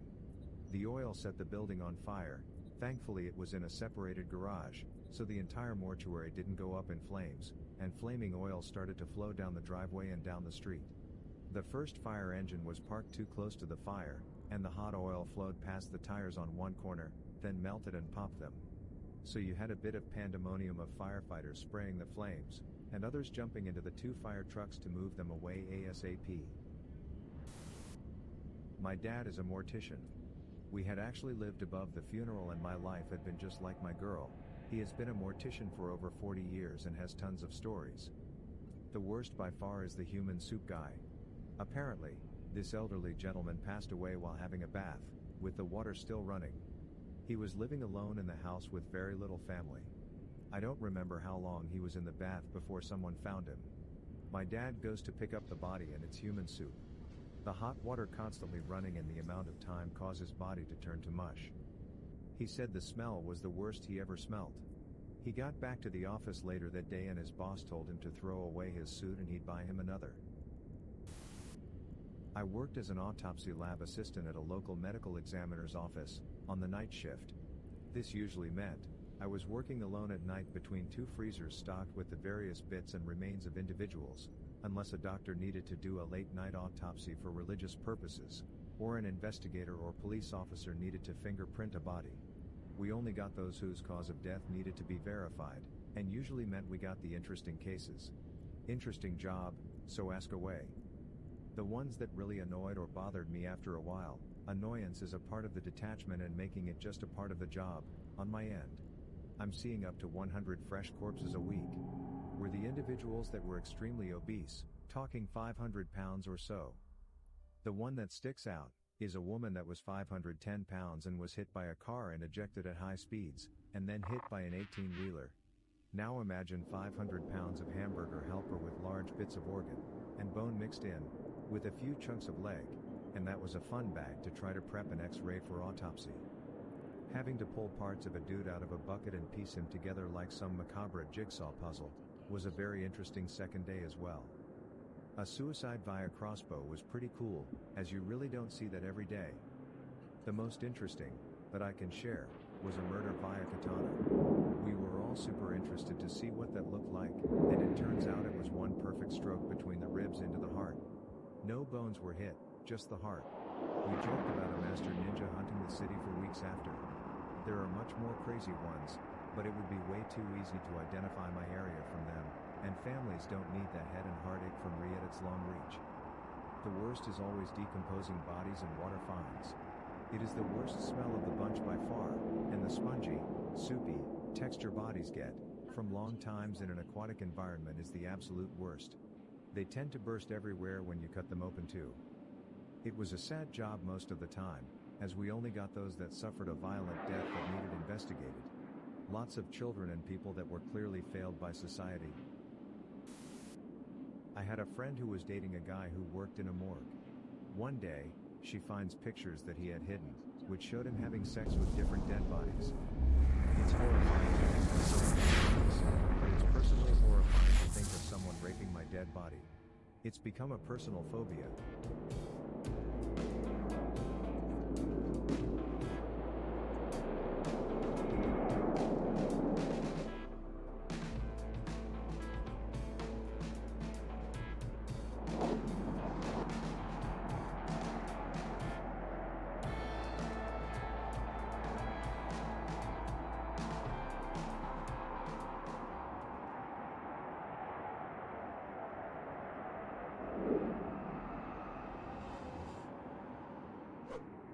Cops and other law enforcement people of Reddit, what were some cases you worked on that made you think, even if for a moment, that something supernatural or paranormal was going on?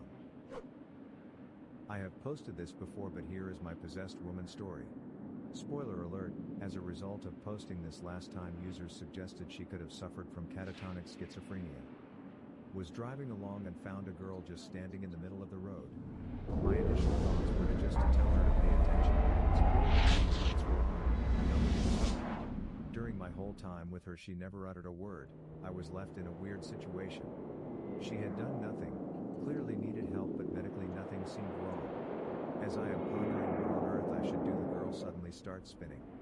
Now spinning is not illegal, and I'm starting to think this girl is one of those protesters that wind up police. I've dealt with Troll Station before, so I think crack on, spin to your heart's content. Then she loses her balance and falls, whacking her head on the side of the police car. Great. So I call an ambulance, but she seems fine. Still not talking, but she is looking up at the sky. It's a nice day, so fine, enjoy the sun. I do some writing and look back at her now bright red face and watering eyes, and realize she is trying to damage her retinas by forcing herself to look directly at the sun. That's a new one on me, so now I'm holding a book or something above her to shield her eyes. Ambulance arrives and we get to hospital, and now she has forgotten how to sure she is but I get her a wheelchair. In the wheelchair she strikes up I'm a little teapot pose, and keeps this up for the next hour, zero movement, just frozen with her arms out. So I now have three potential situations. 1. She is pretending to be frozen in time. 2. She is suffering from a mental health issue. 3. She has been possessed.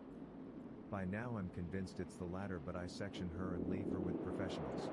A week later I call the hospital and they tell me she is still frozen. Former EMT, firefighter here. One night we got a call to do a wellness check on someone who dialed 911 but didn't respond to the operator. We pull up to the address and the house looks perfectly quaint, and a little old lady greets us at the door. We asked her if she knew who placed the call, but she told us that she lived alone since her husband died. We barely got back to the station before a call comes in again, same address as before. So we drive back out, talk to the old lady again, then leave again. And just as we get back to the station, same call, same address, no response. We drive out there again believing that the old lady must have been confused. But this time when we pulled into the driveway, the old lady wasn't at the door to greet us. There was no reply at the door, but it was unlocked. We take a peek inside to find the old lady was on the floor and wasn't breathing. We rushed in to help and got her to a hospital in stable condition. When she woke up in the ambulance, she still claimed that she never called us, and that we arrived almost immediately after she had fallen. It was a 15-minute drive to her house from the station. Before she was admitted to the hospital, she asked me and another EMT if we could bring her knitting needles and bag of clothes to her in the hospital. I offered to pick up her stuff because I had a friend who lived in that area and we were gonna hang out anyways. I pick up my friend and drive to the lady's house. I ran inside to grab the bag and knitting stuff while my buddy sat in the car. But just as I was leaving, I swear I felt a hand on my back and heard a voice say thank you. When I get back in the car, my friend asked me, why couldn't the lady's husband bring her stuff to the hospital? I explained that her husband was dead, but when I said that, my friend said, but I saw an old guy in the window. He smiled and waved at me. At first, I refused to believe in anything supernatural, so I called the police and asked them to do a sweep of the house. I thought it was a squatter. Nothing was out of the ordinary and no one was inside. I later brought my friend to visit the lady. He started describing the old dude who was in the window, but the old lady almost immediately started tearing up and said, "That's my Harold." Obligatory not my story, but when I read this I thought it was pretty effed. An elderly lady phoned 911 and requested that they send some policemen down to her house because she saw a shadowy figure lurking in her backyard. She was living by herself at night and didn't feel safe watching someone through her window. When the policemen arrived, the door was unlocked. They walked in and found the lady seated facing the window, and they went to go check the backyard. There were no signs of anyone attempting to break and enter, and nothing was missing. She had very tall fences surrounding her property, making it nearly impossible for anyone to get into it. They did, however, find footprints on the inside of her home. It was quite possible that she had left the door unlocked and wasn't looking outside, but rather at a reflection of someone inside of her home behind her. EMT here. Once had a call at our local mall. Show up and an 8-year-old was having breathing problems. Her mother, aunt and cousin had just been caught stealing, and it was late at night. We assumed the breathing problem was stress-induced. Once we got into the back of our unit, she looked my partner and myself in the eyes, and said that she lived at a bad place. She said she lived with demons, and I crap you not, as she described the demons, her heart rate plummeted to 90 BPM to 45 BPM in a matter of seconds. My partner and I looked at each other and immediately started trying to lighten the mood and preparing for a code. She ended up being okay. I will never forget that experience. Edit. Yes, once we had her stable, police were definitely involved. My medic contacted CPS as well. My grandpa was a RIO in Vietnam.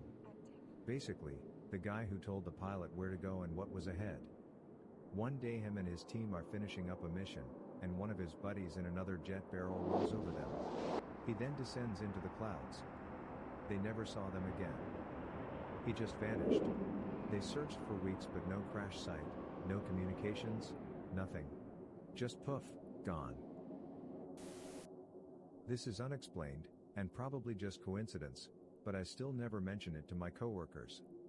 I spent some time as a homicide investigator. We would respond to all apparent suicides and investigate them just to make sure it wasn't a homicide.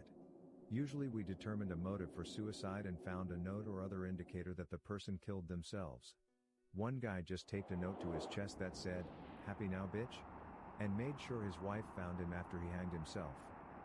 But occasionally you get a case where all forensic evidence indicates that the person killed themselves, but there's no note and no discernible reason why this person would be suicidal. These are people in good health with decent careers and a seemingly happy family life. But who knows what's really going on with someone? Here's the part that freaks me out. I've worked maybe 10 suicides like this. The last 3 before I left homicide all had the same thing at the scene. These was a little decorative wicker lighthouse at each location. It was the same lighthouse, same design and painted white and blue. It stuck out to me the first time because it was by the bed where the body was. But 2 weeks later I saw the same darn lighthouse on another suicide, and even pointed out the coincidence to a patrol officer. A few months later I go on another suicide and I see that same wicker lighthouse. That's when it clicks that it's always been unexplained suicides. I go back and look at crime scene photos from every suicide I've worked. In 2 of them I see what could be the wicker lighthouse, but the angle is off and there's too much junk around to say for sure. I dunno. I thought it was creepy as hell, but I transferred a couple of months later and I let it go. Mate, you're going to wake up one night, and there will be a decorative wicker lighthouse on your bedside table. Not law enforcement but paramedic/fire. Late summer night responding to a call in a rural area. My partner and I were driving down a winding 2-lane highway in the middle of nowhere. No light of any kind other than the headlights and moon. We're coming up on a sharp right turn when I see a man traveling across the grass from an area of brush. He's moving very quickly and smoothly as if hauling butt on a bicycle. No up and down motion like running. Obviously, I'm pretty confused about a hillbilly on a bike in the middle of the night but not surprised. He comes to a tree and stops. It's about this time we're driving by him. Look out window and see a man standing next to this tree with no bike or anything in sight. Just standing there staring at the truck passing by. My hair is standing up. We continue towards the call and I ask my partner if he had seen that guy. His response is, "Man, I thought I was crazy." I was an EMT for a while. We got a call about someone who was riding their bike at a breakneck speed, when they hit a car head first without a helmet. We went over immediately. Despite the fact that it was broad daylight, and we were in the middle of suburbia on a Saturday, nobody even came to check on this poor guy. Seriously, the streets were empty. Usually a massive crowd gathers around violent accidents like this. So, his skull was pretty much smashed in and he was unresponsive. It was the worst head injury I'd ever seen. We assessed that he had a major skull fracture, a concussion, and he was bleeding profusely. He was also missing teeth and had a minor road rash, but fortunately he wasn't missing much skin. To give you an idea of how bad it was, this was the kind of injury that most people don't survive. If you did survive, you'd basically be a crippled vegetable. Normally we would have moved him off the road, but when someone has a head/neck injury, that isn't very safe. My partner, who was also training me as I was still kinda new, went to check his pulse while I began to unload our gear. He crouched down, felt for a pulse for a while, and then stood up and opened his mouth to say something. Suddenly, the guy effing jumped up. He didn't use his arms to pick himself up, he just effing jumped to his feet. It startled the 2 of us.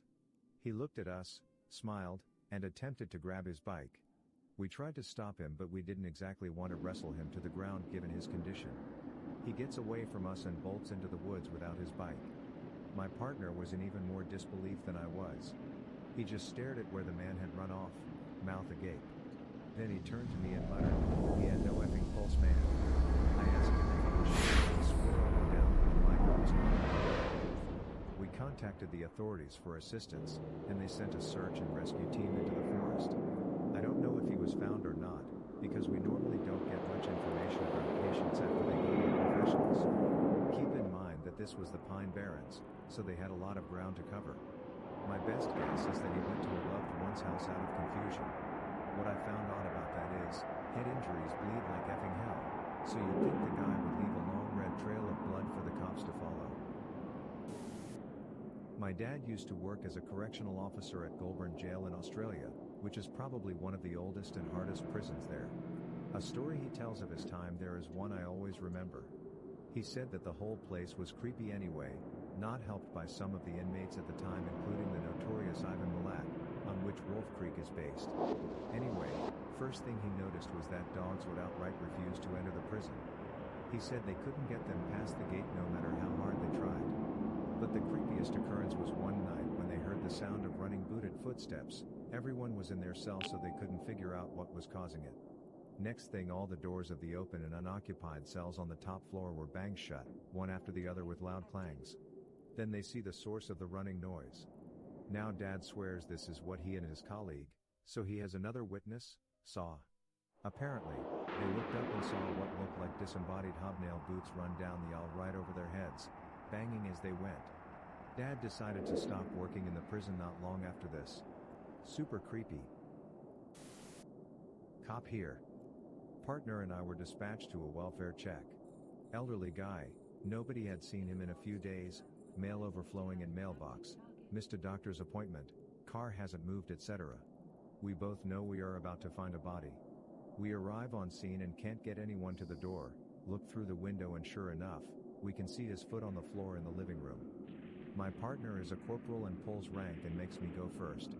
Door is unlocked and as soon as we open it, we smell a mostly fresh dead body. Almost relieved, we both enter and he tells me to check vitals on dead dude. He is obviously dead with lividity, dried feces on him and dried saliva around his mouth. So I go to stand over him and see if I can get a pulse, at which point he takes a deep breath, rolls over, and asks why we are in his house. At this point we both start screaming oh craps and what the F, as we both run out of the house. We called EMS and they transported him. Said they couldn't get a blood pressure or pulse on him. I think he died a week later in the hospital. I still get jokes about raising the dead. I am a CNA in a local hospital. One of my patients just had a quad bypass, open heart surgery, and I went in to check her vitals. The room was dim and the hall was quiet. I'm looking at her and in the corner of my eye I see something drop from the ceiling out of nowhere. It makes a big clunk sound and I turn to see what it could be. There's nothing there. At that moment my patient looks up at me and say, "My dad's here." Passes back out. I finish my job and leave. When I would go to that floor again as a floater I would hate to go into that room. This is a good supernatural/paranormal story rather than a creepy one. I'm a detective and spent some time as an expert on sex crimes and crimes against children. It was the best/worst assignment I've had. One case I had came in at midnight. A young woman with a toddler comes into one of the precincts to report her ex-boyfriend raped her during a custody argument. Long story short, it was legit and one of the most violent and sadistic cases I've ever had, so I'll spare the gruesome details. I still have no idea how this woman made her own way to a precinct with a toddler. Part of the investigation requires me to talk to the toddler. Victim said the toddler was present for everything. I'm a child forensic interviewer as well. During the interview the toddler recalls their father becoming angry and hitting the mom. Then, the toddler said that the nice woman showed up and she couldn't see past the nice woman. The nice woman told her that they were both going to be safe, and sang her a song in a different language. The toddler said the nice woman went over to the front door and knocked on the door. Then, the nice woman helped them and their mom to the car before flying away. In the victim's interview, she said that her ex-boyfriend had a knife to her throat and put it to the skin to cut her throat open, but he got distracted for some reason then ran out of the apartment. She had no explanation why. The suspect was caught about 8 hours later. He confessed to absolutely everything. When I asked him about the knife to the throat he said this: "I swear to God I was gonna cut the bitch's throat open. But I thought I heard a knock at the door and thought it was the police. Once I saw it was clear I ran outside." He is now serving life in prison and the mom and toddler are safe and doing well. I'd love to know more about the nice woman. I work in a pre-Civil War town that has lots of antebellum homes that survived the war. Ghost hunters have been to the town on several occasions. There is this one antebellum mansion that is more of a museum that gets alarm calls semi-frequently. Every time the side door to the house is open and the kitchen has all cabinet doors and drawers open. Every effing time. The caretaker says it's been happening since she started looking after the place about 30 years ago. We don't clear it without backup. EMS. Called to a house with police at around 3 a.m. Relatively small shared house with a lot of rooms and people who don't know each other living there. Caller reports that there is blood everywhere, all on the walls, staircase, in the kitchen, on the doorstep. He thinks one of the upstairs residents is into dodgy stuff, which I assume was meant to be drugs or crime of some kind or whatever. Well, we open the door and sure enough, there is blood everywhere. It's all on the floor and all the way up the stairs. It goes into the kitchen too but stops at the back door. There's a pool on the front doorstep but not a big one. A couple of cops go upstairs ahead of me. I'm there thinking, well crap, if someone's lost this much blood, there isn't a great deal we can do for them anyway. And if whoever did it is still in the house, we're about to have a major scrap on our hands. In the UK, police are unarmed. We go to the door, the dodgy guy is in and knock, he kinda answers like, yeah? The cops say they're police and they need to have a word with him. He comes to the door in pajama trousers and says he was asleep. He's not injured and has no blood on him. There's none in his room. He lets the cops have a search and his room is all fine. Seemed like a regular guy to me.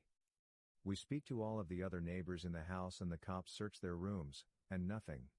No one heard anything, that they told us anyway, and no one had anything suspicious in their room. There was no blood in anyone's bedrooms, it was only on the stairs, hallways, kitchen, and front doorstep. The two cops call for a dog unit to attend and search the area. The dog arrives but tracks the blood no further than the front doorstep.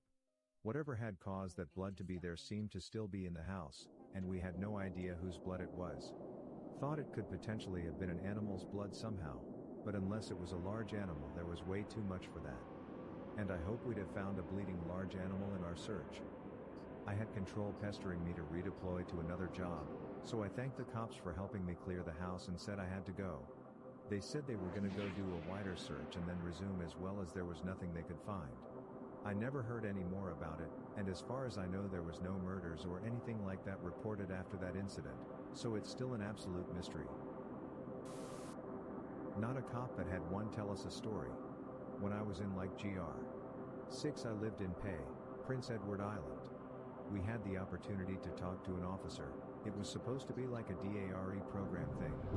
At the end we got to ask questions, and of course the kids would ask like, did you ever shoot anyone? He shot at, but didn't actually shoot anyone, or so he told us. Then someone asks, what's the creepiest thing you've seen? I probably don't remember all the details because it was years ago, but it went kind of like this. There was a small island just off the coast of Pay, and one night people had called the police to report a baby crying from the island. The police show up, and sure enough they hear a baby crying. They make their way over to the cries, but when they get to the island the crying stopped. They searched everywhere and guess what they found? Nothing. No baby or any sign that someone might be there. They started to leave the island and immediately the baby crying starts up. Of course they go back, and it stops. I can't remember how long they were looking, but they haven't found anything, and you could tell it has been bothering him for a long time by the way he talked about it. It always creeped me out and I doubt I'll ever forget about it. Weird things happen on Pay. Police officer working the desk 1500 to 2300, fire alarm signal goes off. Many years ago the police department offered alarm monitoring service, still had 10 to 12 places that were hardwired and it would require pulling apart a lot of equipment to disconnect the system, so we just kept it going. First shift dispatch is already punched in, so she took it. I'm headed out the door to the fire department when 911 rings from the same address. I answer it. No one in the other end, assumed they barely got to call before passing out. I bolt out the back door, hop in a squad car, radio in the 911 call on channel 3 that both police/fire can hear, and that I'm going directly to the house. Arrive just as another unit shows up. No signs of smoke. No sign of anything. Older woman comes walking up the street pushing a wheelchair with an elderly lady, her mother. They live there and just went out for an early evening stroll before dinner. Tell them what we have going on.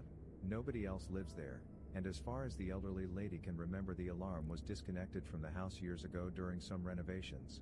They don't have any alarm system either, just a couple of smoke/fire detectors. We do a walk around the house, get to the back door off the kitchen and you can clearly see and smell gas. We turned off the gas at the main, set up some fans to air it out and find a cracked gas line going to the oven. Daughter said she spilled some coffee she was making for their walk and had to move the oven a few inches to clean, probably broke the line pushing the oven back in. Nothing else in the house is disturbed and both phones are on the hook. Fire chief shows up about 15 minutes into the call. He goes over to the two ladies and gives them both a hug. He's nearly in tears. The elderly lady in the wheelchair, her husband was the fire chief 60+ years ago for our department. The daughter, her husband passed away a few years ago. He was also a member of our department. Never believed in ghosts or spirits, but that call made me think maybe people who spend their lives doing good are allowed by some power to look over their loved ones every so often. Here's an odd one that I still have trouble believing today, and you physically had to be there to believe this. I was 19 and a volunteer EMT. We got a 911 dispatch call to a house that's been abandoned for well over 15 years. Police, fire and EM shows up. Police sweep the house and say it's clear. So EMs, myself and Captain, go in. We go upstairs to the top floor of this farm out, and it's extremely cold. The temperature outside had to be 80 degrees Fahrenheit. Oddly enough, the windows were wide open. So I slam it shut. This window took some effort, being as old as it was, to close, and looking out at the fire truck and ambulance in clear view in the driveway. He asked me what the noise was, so I told him I just shut the window that was open. We checked crawl spaces, closets, basement, which also had an eerie feeling of death in. There were shackles on the pillar. I guess it was for farm animals when being butchered? At least that's what a firefighter told us. We then proceed outside, and my captain says, "I thought you closed that window?" Looking up at it, I said I did. "Who opened it?" So I go back inside expecting someone to still be in there, and it was empty. So I simply closed the window once more, checked the window too to see if it's spring loaded, and maybe I didn't close it properly. Nope, typical sliding window. So shut once again. I went downstairs and back out. The window is still shut. I looked up and saw a man in a plaid shirt put his hand to the window, and once I focused he was gone. But easily decipherable that it was a white male in late 50s with short black hair.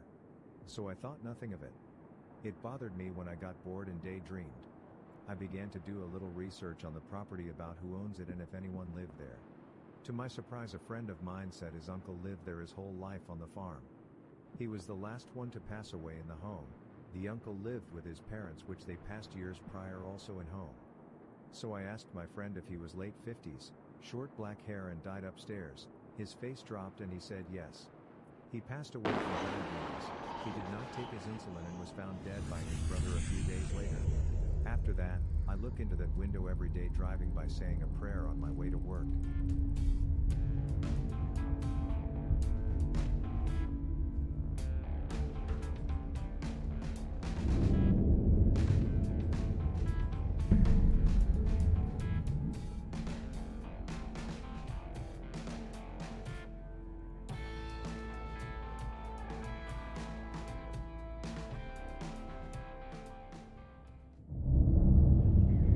Serious, what is something scary that has happened to you that you cannot explain rationally?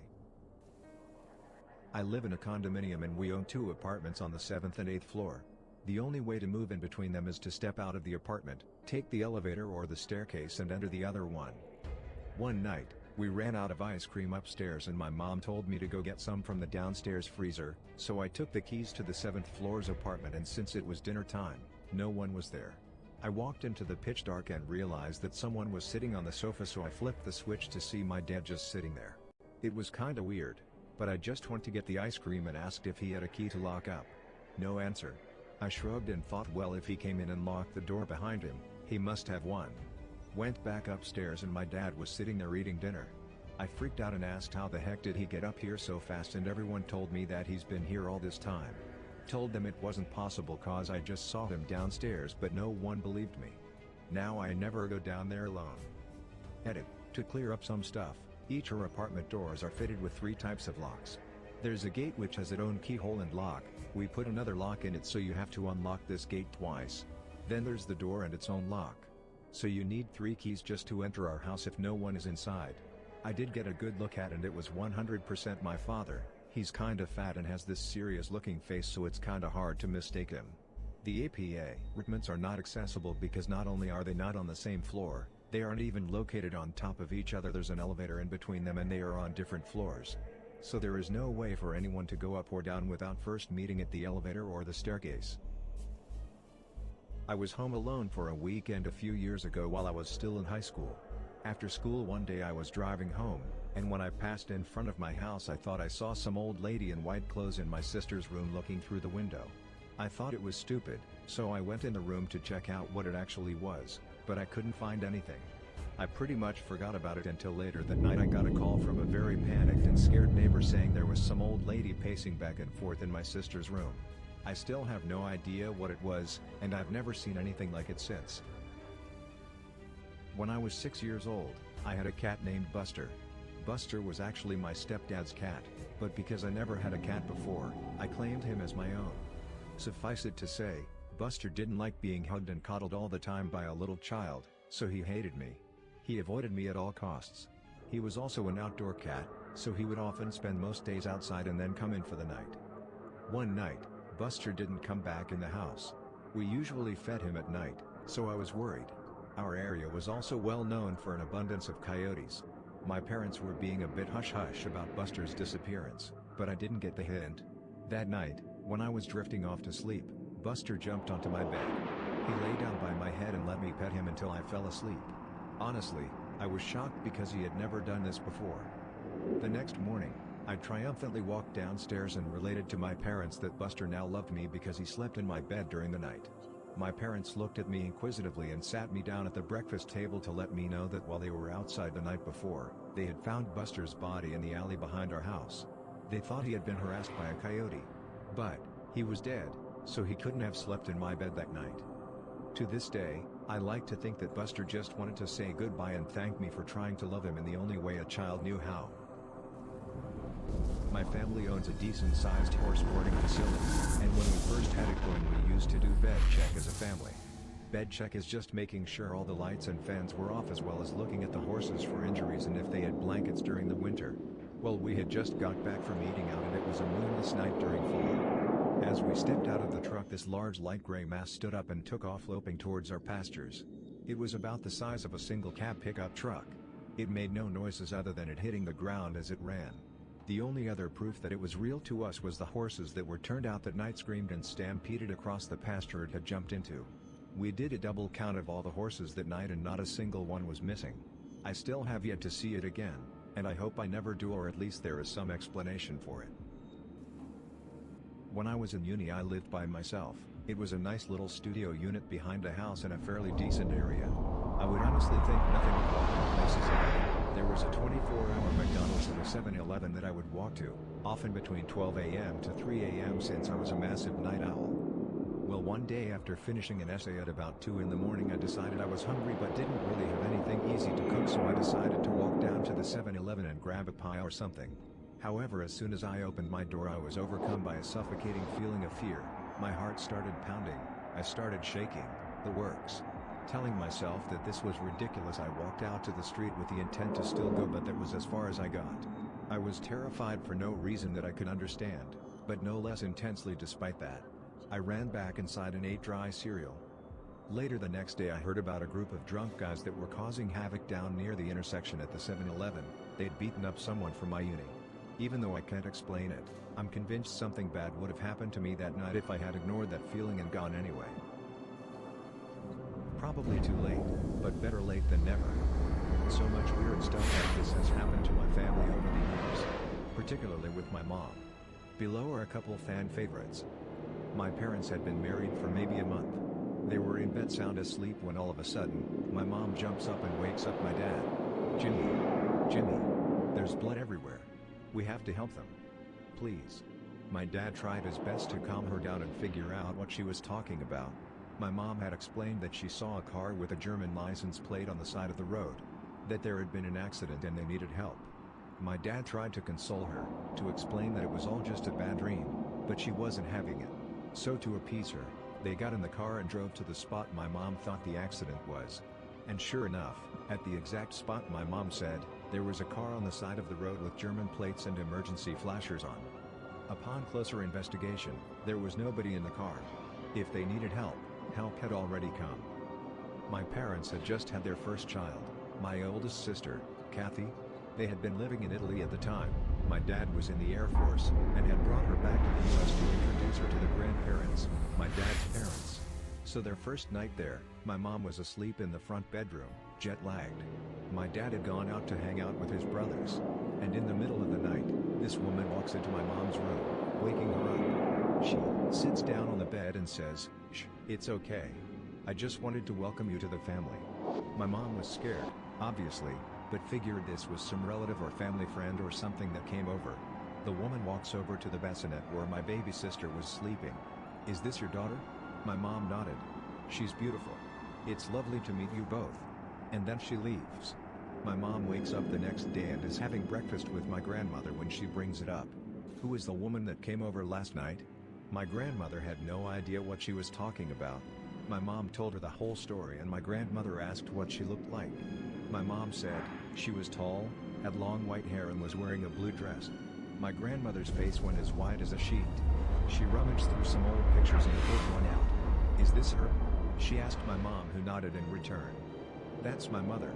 She's been dead for 20 years and we buried her in a... Hotel staff of Reddit, what is the creepiest, weirdest, most unexplained event that you've experienced on the job? I used to work the overnight shift at a hotel with rooms ranging from very cheap to moderately expensive.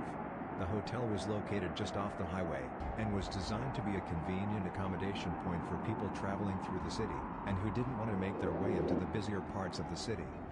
Because of that, it wasn't out of the ordinary when a guy who looked as though he hadn't slept in a while came in and booked into a room for the night. He didn't want breakfast delivered, or a map of the city. He didn't seem to have any spare clothes. He did want to make sure that the rooms were made up every day, even though he was only staying the night. In hindsight, all of those things were somewhat significant, as an indicator for what he was thinking at the time, and what happened next. The night was quiet.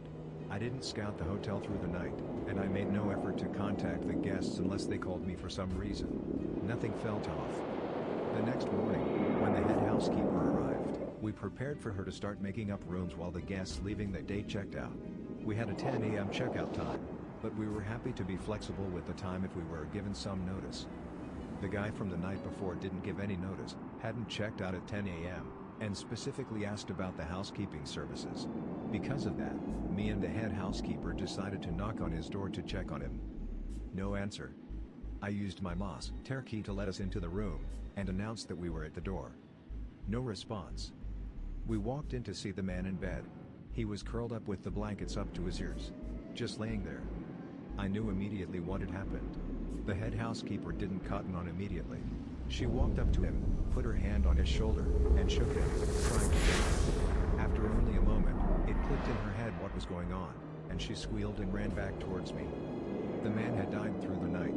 He had advanced cancer, and had no family who would find him if he had died at home. We don't know why he wasn't in hospital, but given that he still had hair, he must have refused treatment, or treatment was not an option for him. He wanted to make sure that when he died, someone would find him, and so he chose to die in bed at a cheap highway hotel. It was creepy, but it was also really sad. No one should be that alone in life.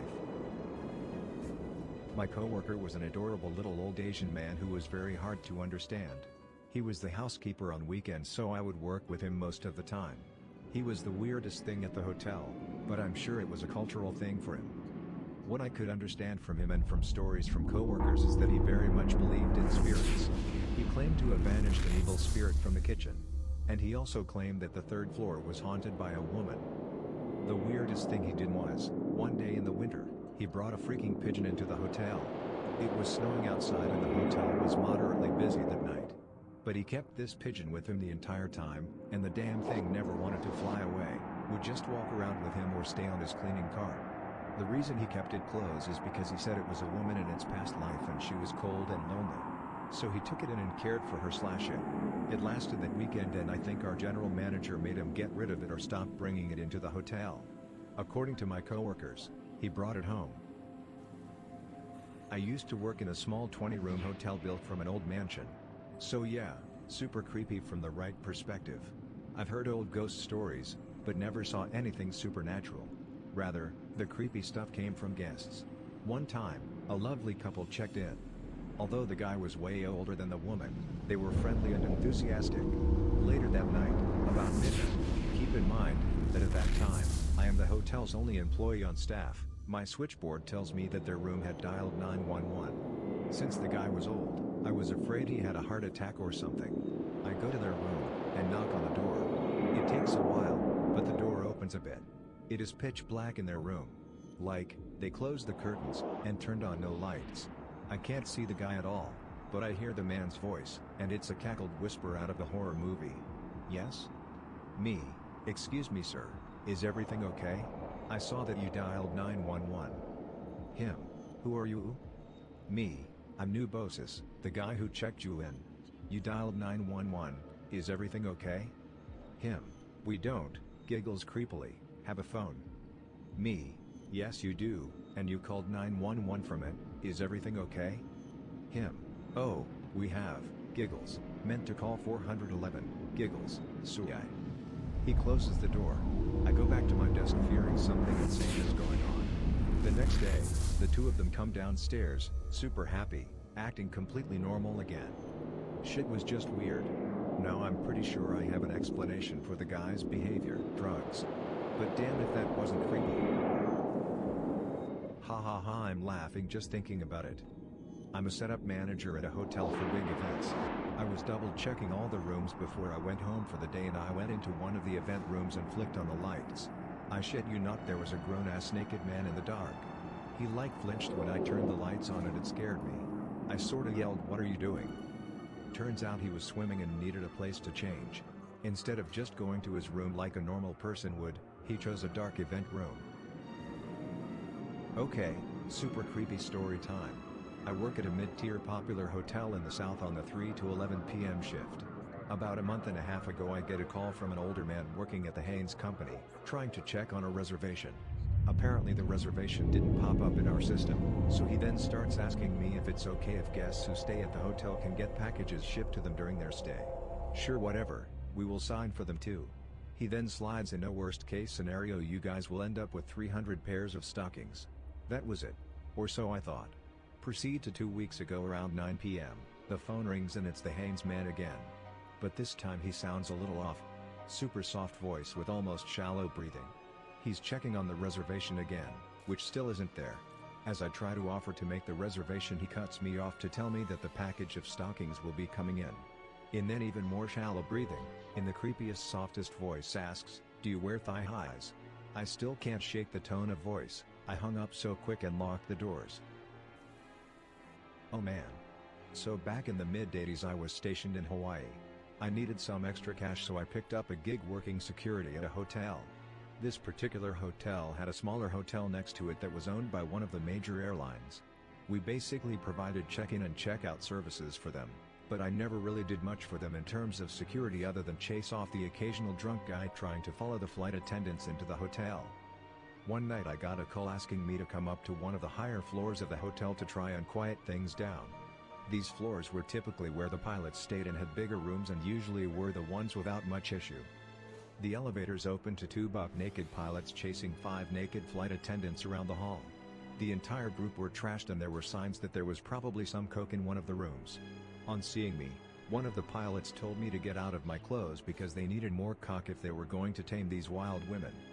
I politely declined and told them that they were going to have to keep it down because we were getting complaints. The pilot saluted, herded the women into his room and closed the door. Not sure what happened, but there weren't any more noise complaints.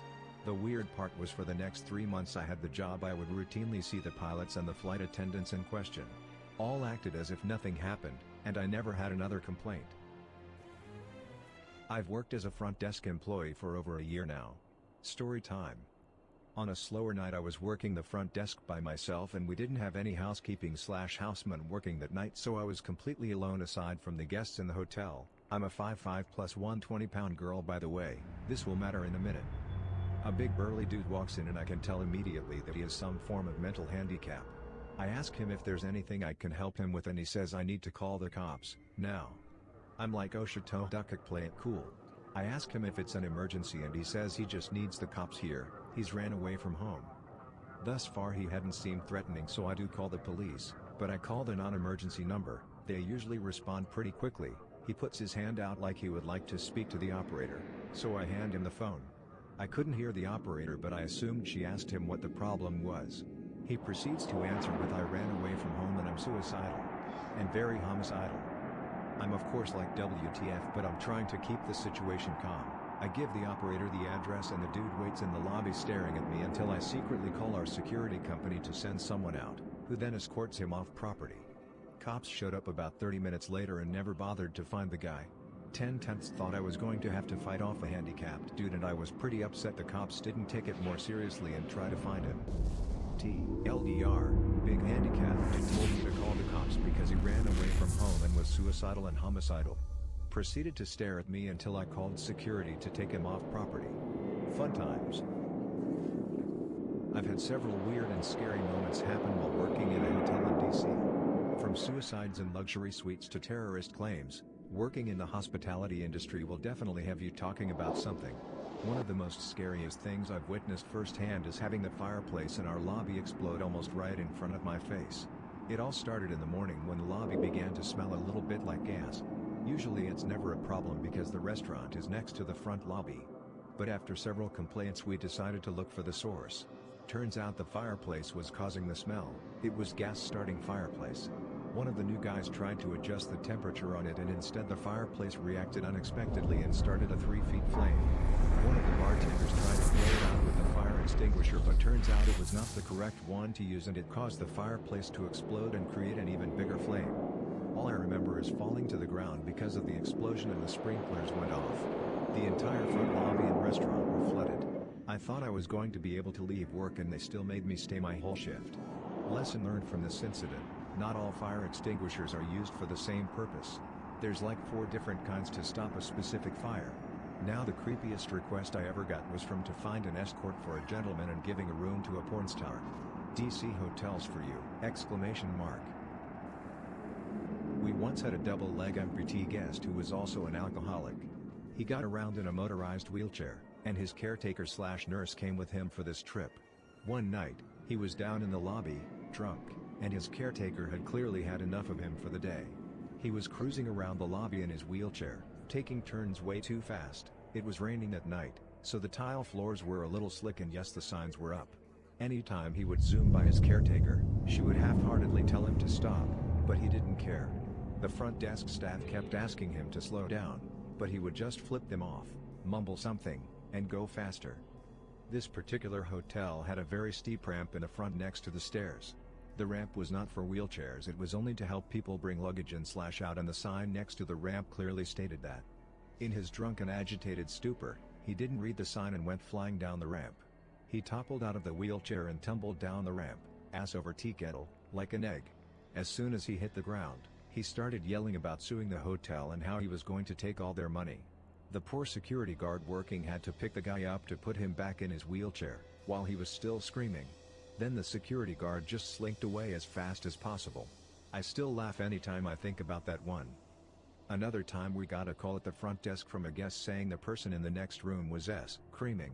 A couple people went up to check it out, and somehow a morbidly obese man, at least 400 pounds, had gotten himself stuck when he was in the shower.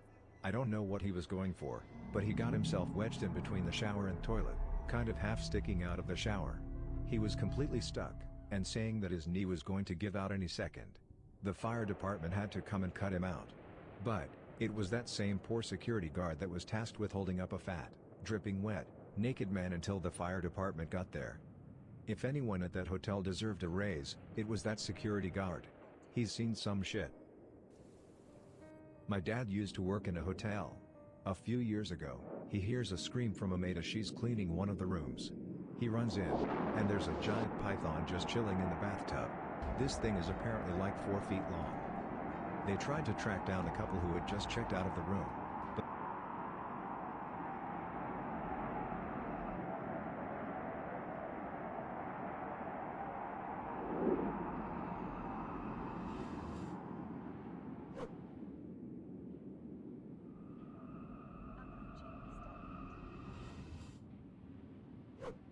Redditors related to a psychopath. What is your creepiest, holy crap, I might get murdered story? When I was about 11 or 12, and my brother around 6 or 7, I was woken up one night by my mom jumping herself over. What the flying happened? I had a pedestal bed that had enough room between it and the wall for walkways on both sides, and she came out of there with my brother and an axe. My brother and I had separate bedrooms, mine at the very end of the house and is just 5 to 10 feet from my door. Her bedroom was at the far end of the house. She had woken up suddenly and had the urge to check on us. When she got to his room first in the hallway, she saw his bed was empty. When she walked into mine, he was standing over me, 1 foot on either side of my body with the axe raised over his head. He was standing still and staring at me like he was trying to decide if he was gonna do it. She sprinted in and tackled him off me before he could do it. That was the first in a long line of insane incidents with him, and it's been about 18 years since. I had several with my brother, but the worst was when I woke up to him sitting on my chest with his hands around my throat. He was trying to choke me, but his hands were too small and he didn't get the pressure right, so I ended up with a giant hickey around the entire front of my neck instead of death. All because I ate the last nutty bar. Listening to my dad trying to persuade my mom they should kill me. I was about 8 maybe. I was a difficult child and my dad often couldn't cope. I remember sitting on the stairs while they were in the lounge listening to their argument. Eventually he persuaded my mom and I heard them moving, so I ran upstairs to hide. My dad came up and dragged me into the lounge. He was holding me down in the floor shouting to my mom, "Do you want me to do it? I'll do it if you wanted me to." She was crying and couldn't decide. Eventually she said no, and he let me go and I ran back upstairs. I think they planned to kill me a few times, but that was the scariest one. Another time my dad asked me to give him a hand getting something out of the shed. When my back was turned, he hit me in the back of the head with a hammer. I turned around and he was staring at me. His eyes looked like they were going to pop out. I ran past him to go to my mom who was making dinner in the kitchen. I was crying and shouting about what just happened, but she didn't look at me or say anything. She wasn't shocked. It was like she knew what he was going to do. I had a cousin who tried to force feed me drugs, literally trying to hold my mouth open and put a powder in. It turned out to be amphetamines, so not really something a murderer would use, but I have always remained distant since. That dude has issues. My nephew, through marriage, is a crazy little kid. Once, the entire family was playing hide and seek. He was around 9. He didn't like where I hid, so he flew into a rage. He tried to hit me. I grabbed his wrist and twisted just enough to subdue him. He screamed like a freaking maniac. I released him. He then ran into another room stating he needed his Nerf gun to shoot me because he shoots people whenever he's mad. I looked at my sister-in-law and said, "Seriously, you're okay with this?" Her response was that his rage was my fault. I had no right to touch him and that I should have just let him hit me since he's only a boy. I told her, quite firmly, that if her crazy little bastard ever even gave the appearance of causing harm to one of my children, that I would put him down like a rabid dog. Fortunately, I guess, her husband, my wife's parents and everyone else present told her that she was wrong, her kid was effing nuts and that this was a serious red flag. Flash forward 2 years. Kid is still crazy, but that's everyone else's problem because he's still just a boy. I'm staying at their house. Things have mostly settled from that prior incident. I wake up very early every morning. So around 4:30 a.m., I find myself awake. I don't want to get up and wake up everyone else, so I just sort of lie there and meditate. At around 5:20, the door opens. Thinking it's my kids who were young at the time and still came to get us early, I kind of just glance up. Then I notice that it's the nephew and he's holding what appears to be an AR-15. Now, I suffer from PTSD from Iraq. So my fight or flight response is triggered, my heart is pounding and I'm basically in survival mode. I wait. I watch. He creeps past the foot of the bed, walks up to my side and raises this rifle up to point the muzzle at my face. So I figure, this is it. I'm going to die. Today it ends. The only goal I have for myself right now is to prevent him from harming my wife and kids. He raises it up and the muzzle is a few inches from my face. I reached up, I grabbed the muzzle and I pushed as hard as I could, sending the butt into the little psycho's face. His nose is bleeding, he's crying, he's screaming about how he's going to kill me, how I'm effing dead, etc. So now everyone's dead. Lights are flipped on and I see that it's a toy rifle made to look like an AR-15. Apparently, this little psycho was planning to stick the muzzle in my face and pull the trigger to scare the crap out of me with flashing lights and electronic gun sounds. I feel somewhat torn. On the one hand, I just broke an 11-year-old's nose for playing with a toy gun. On the other hand, the kid had all of these tells that he was dangerous and what he was doing was super creepy, and yet another red flag. My sister-in-law was effing pissed. Her chosen narrative is that I'm a mentally unstable lunatic who is a danger to all children. She calls the cops. She insists, despite the protestations of my wife, that she's having me arrested and charged with child abuse for hitting a boy for playing with his toys. Police arrive. Interviews take basically the whole day. I'm a little worried that, Getting arrested aside, I might not be able to leave this crap hole and go home the next day as planned, because these cops might not be done with their investigation. Fortunately, it didn't play out that way. See, this little we need to talk about Kevin A-hole wasn't just a crazy around me like in the movies. He was a crazy little poop everywhere and had been for years. The police had a file on him because the school was required to call the police every time he threatened a school shooting, which was often. I laid out my version of events much like I did here. I didn't see him and have a flashback thinking he was an insurgent. I saw him, I knew what he is going through his head, and I wanted to try to prevent him from killing my family. They did let me go home on schedule. And a week later the detective called me to let me know there would be no charges. He also told me that his interview with my nephew was chilling, and he hopes that my sister-in-law pulls her head out of the sand and gets the kid some help. I told him she won't ever. And when he's 30 years old and on trial she'll be crying and saying he's just a boy. Hopefully he doesn't hurt anyone, but I know the odds are stacked against that hope. Before anyone asks, I refuse to stay at their house. If we are in town we stay in a hotel. He is never allowed to be alone with either of my kids. And he is also not allowed in my house since he was caught trying to steal a pocket knife, which he said he needed for surgery on the family cat. He was almost 12 at the time.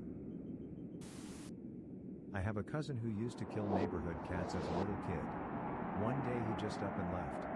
No one has seen him in about 13 years. My aunt has 2 kids, both adopted, and all I know about their bio moms is that they were drug addicts. One of them, we'll call her Jane, is my age and we were always really close, but her older brother John never really hung around us to the point that I barely knew him even though I spent a ton of time at their house.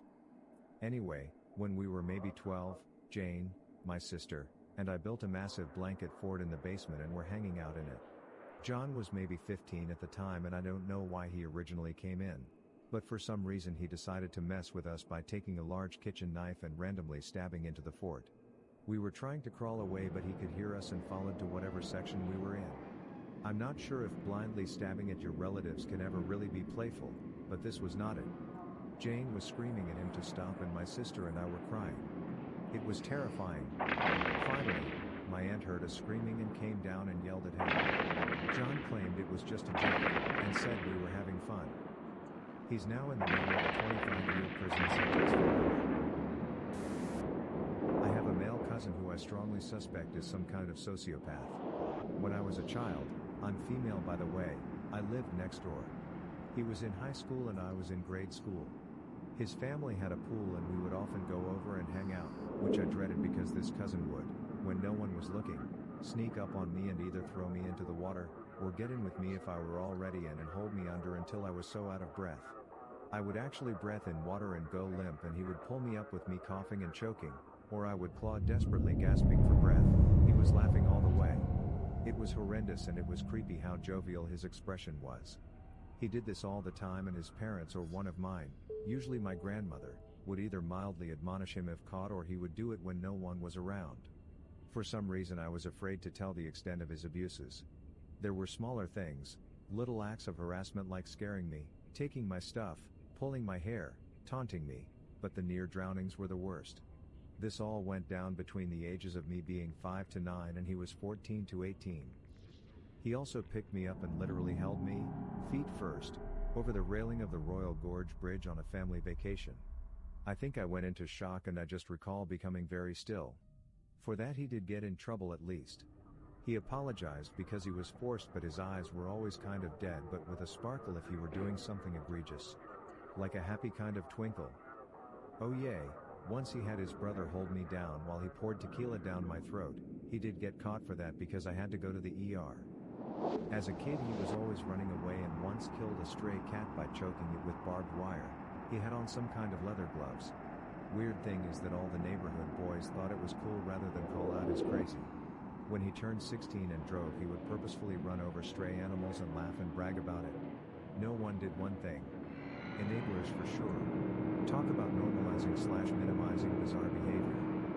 He was extremely good looking, like model material, but not to me because I saw what he was under the skin.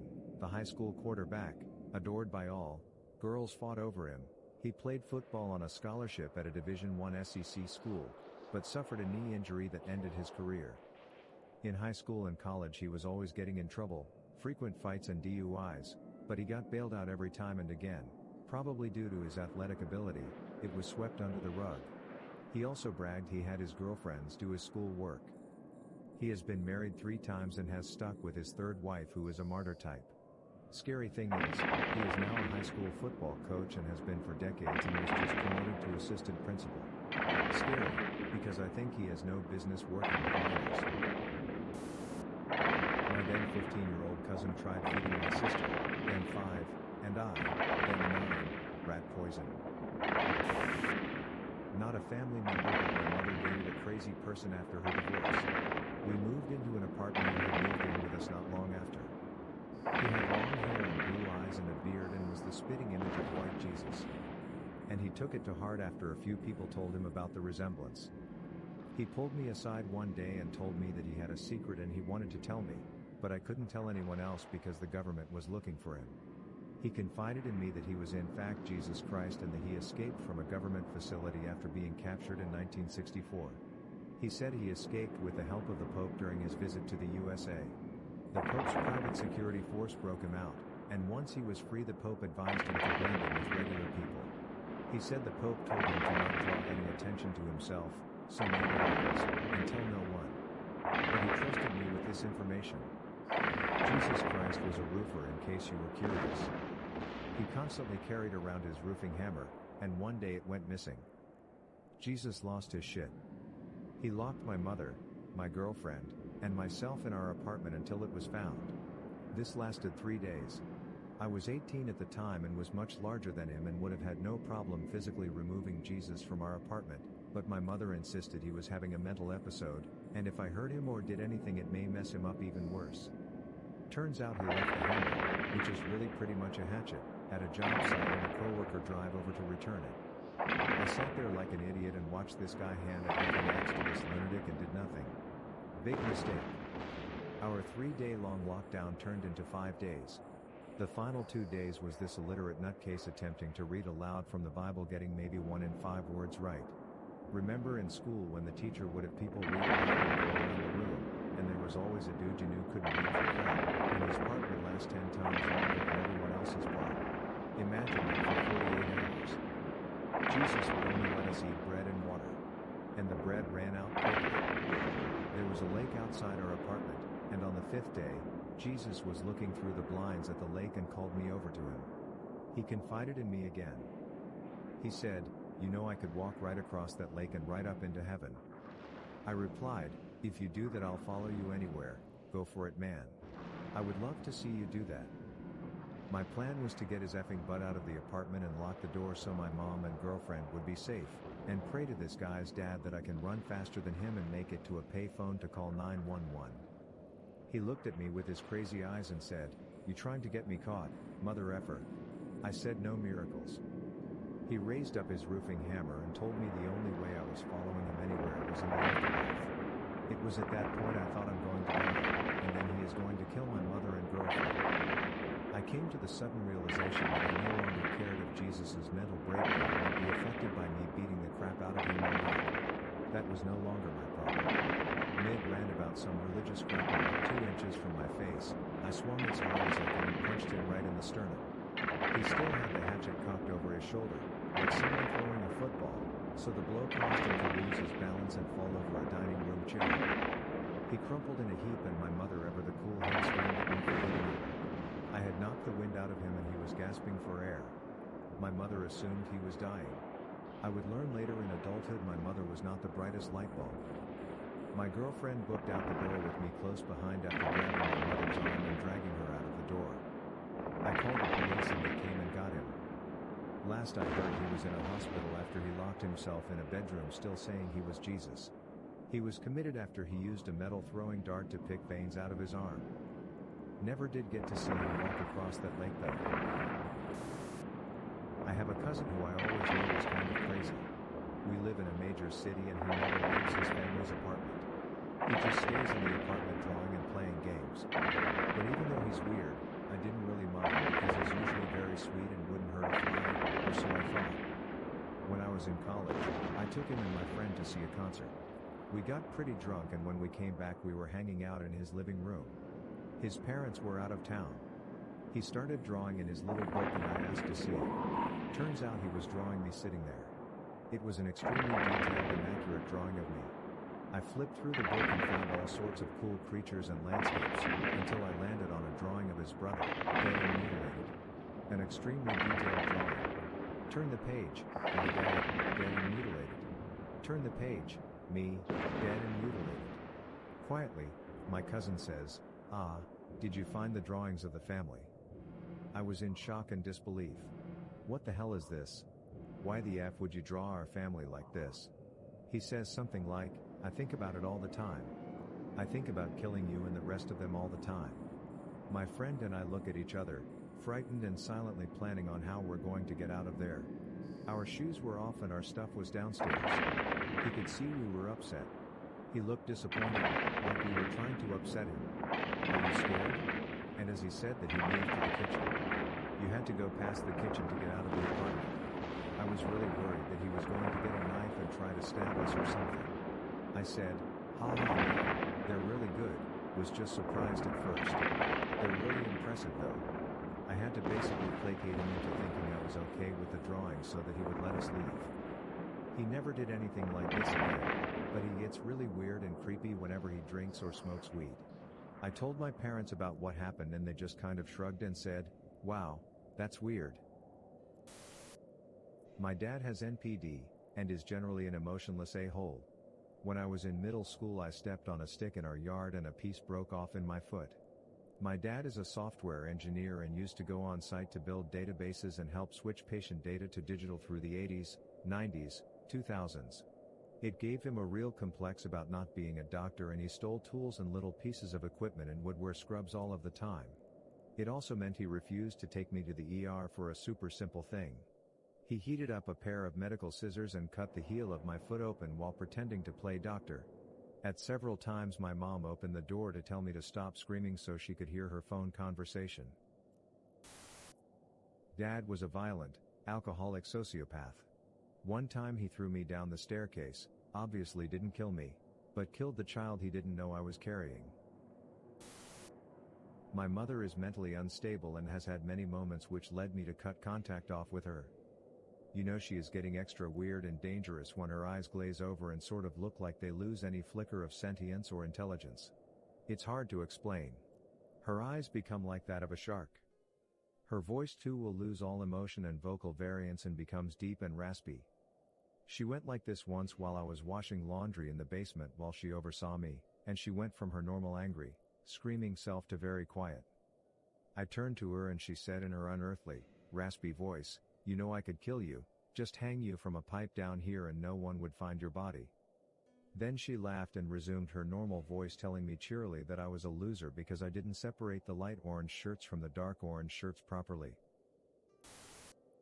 My mother once tackled me to the ground and pressed a pair of scissors to my throat, threatening to slash it open because I didn't turn on the porch light before I saw her car pulling up the hill to our house. Sister-in-law, wife's sister, was killed by her estranged husband, who then killed himself. In the weeks leading up to his final acts, we found evidence that he was outside our house at night, including leaving X-rated pictures on our front porch of him and my wife's sister taken years earlier. He wanted us to know he was around / also besmirch his wife's rep maybe. Not sure what was going on in his mind. Also, beer bottles and cig butts in the yard. So he was sitting out there for extended periods of time. Filed a police report. They could do nothing. Months after her death, we learned he had his older son, 7 at the time. He and his little brother would have sleepovers at our house. My kids were same age. Wife's sister would also occasionally take refuge at our home. Draw a map of the inside of our house, including bedrooms and who slept where. He was making plans apparently. Effed up times, summer of 2001. Family is still kind of effed up, difficult to fully recover. Lots of counseling. His effing reach has extended way beyond the grave. My old stepson tried to kill both my sons. Long story short, he had been killing animals since he was 2 or 3 and his dad refused to get him help. Well, my oldest son, we found out at 4, he was allergic to bees. So my stepson would try to push him into bees. Because he wanted to watch what happened when he chokes and died. He was a year older than my 4-yo, and when I had my baby with his dad, he would always try to push his soft spot. I explained that would kill him and his answer was, well, I want to feel his brain, so if he dies it's okay. I'll just see him in heaven. Between this and crap with his dad, I asked for a divorce shortly after son was born, and he 100% abandoned my sons, and which I think is for the best. P.S. There's way more stories.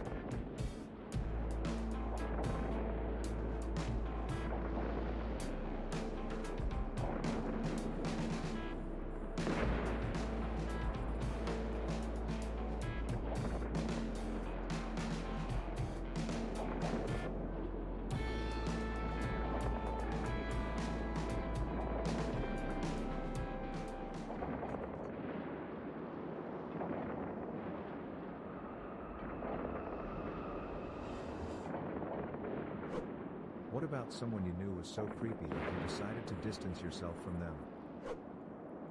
Dude a year younger than me in my sophomore gym class. Came out as gay and was basically ostracized. He was quirky and didn't have the best hygiene. Of course he was to be avoided. I decided to be nice to him, offered to be his gym partner because I have also been bullied for being different. After a few weeks he turns into a nice guy and starts hitting on me hard. Gave off really rapey vibes. It was effing weird, and he admitted he lied about being gay to get sympathy. I avoided him like the plague. Next year, I'm in a trade school for my junior year. Homeschool goes into lockdown because dude stole a gun, shot his mom 6 times, and was making his way to the high school with a hit list. Holy crap. Did you ever find out if you were on that list? Police wouldn't release the details so it wouldn't cause panic. He was also a minor, so he isn't even named in the article about it. He made threats to me before, after I started ignoring him. So I wouldn't be surprised if I was. She loved misery. I was driving her to work, lived on my couch, and she was sobbing hysterically in the passenger seat. She really hated her job and was an unbalanced person. We come across a horrible wreck, tears dry up instantly and she gets this huge smile. I've never seen her so happy. I ask what caused the sudden change and she starts laughing like a lunatic, side-splitting giggles. She says that it looks like there were some fatalities due to the wreck and seeing it just made her day. I was pretty disgusted / creeped out. She was absolutely chipper for the next 2 days. I once went on a date with this guy I met who used to donate blood at my work. We went to dinner and it went pretty well. After dinner, we decided to continue talking in his car. We started making out for a while and eventually stopped it since it was getting a little too hot and heavy for a first date. We continued talking in his car and this is when he decides to talk a little too much about how he really enjoys sex and BDSM. Anytime I tried to change the subject it would always go back to that. He then tells me that he especially enjoys knife play and would love cutting me and that he enjoys watching videos of people getting slowly cut. I played it off saying I wasn't into that kind of thing and told him it was getting pretty late and I should go. I haven't seen him since. I used to play D&D and HS with a group of friends. There was this really uptight guy who would always be very excited about the prospect. I was the DM and convinced my friends to try him out for a few sessions. Turns out he was just socially awkward due to very mild autism. He was hilarious at the meetings and we all enjoyed having him around. Although he had a huge crush on my cousin who played and was very socially awkward about it. My cousin found him attractive and actually dated him for a while and slept with him. On Halloween we are having a game and my cousin is dressed as a slutty zombie. Granted she called it dressed as a zombie but it was a slutty zombie. He was acting very weird and behaving very strangely the entire game. We all noticed it and my cousin was quite concerned, when he looked like he was going to just explode on us in anger. She walked around over to him and he freaked out and she just said, "Oh my god. WTF name." She looked at us. He is masturbating under the table. He freaked out and stood up without zipping, walked out into the bathroom and came back trying to act all normal and wanted to continue the game. He legitimately did not understand the severity of what he just did. It was the saddest thing I ever did removing him from group after that. He legit did not understand why we wanted him gone. A girl I know likes to make people cry. Just that, she enjoys watching someone cry and she is trying constantly to lead people into it. I talked to her about it after a mutual friend lost his father in a car accident, and she would start the conversation about just to make him cry. She said she didn't think it was a bad thing and that everyone does it. I told her she should get some help about it, but she said it's something she enjoys so it doesn't need to be taken care of. A girl I know not only enjoys making people cry, but actively gets off on the pain of others. Like she has a mixed vial of blood she keeps from all of the people who she cuts. She works as a dominatrix and assured me everything she did was consensual. Okay, cool, party on. Then one night she told me about how she purposefully tripped a skipping little girl in order to make her fall. The little girl completely smashed her face open. The girl I know told this story in the context of how horny blood and tearing flesh and pain makes her, and how hot it had made her to completely destroy this perfect vision of naive, pure glee when she effed the kid up. She got arrested for murder in connection to some drugs she had sold someone that a person had OD'd on. In the raid, the police found not only machetes with dried blood on them, which I guess is expected, but also a live grenade and a bunch of ammo for an AK-47. The girl I know was caught/arrested because a runner for her had accidentally befriended/brought over an undercover cop. I don't even know where to start. She also has a self-described stabbing problem, and shuddered when she was describing how amazing it felt to feel a knife enter someone's flesh. And that in high school she would start fights with people, just so that they would fight back so that she would feel justified about stabbing them in self-defense. Kid me learned, from my mother, that the girl down the block squeezed her hamster to death, so I was no longer allowed over. Oh gosh, do you know where she is now? I ran into her when we were around 21 and she said that she is doing much better. This is a bit sad.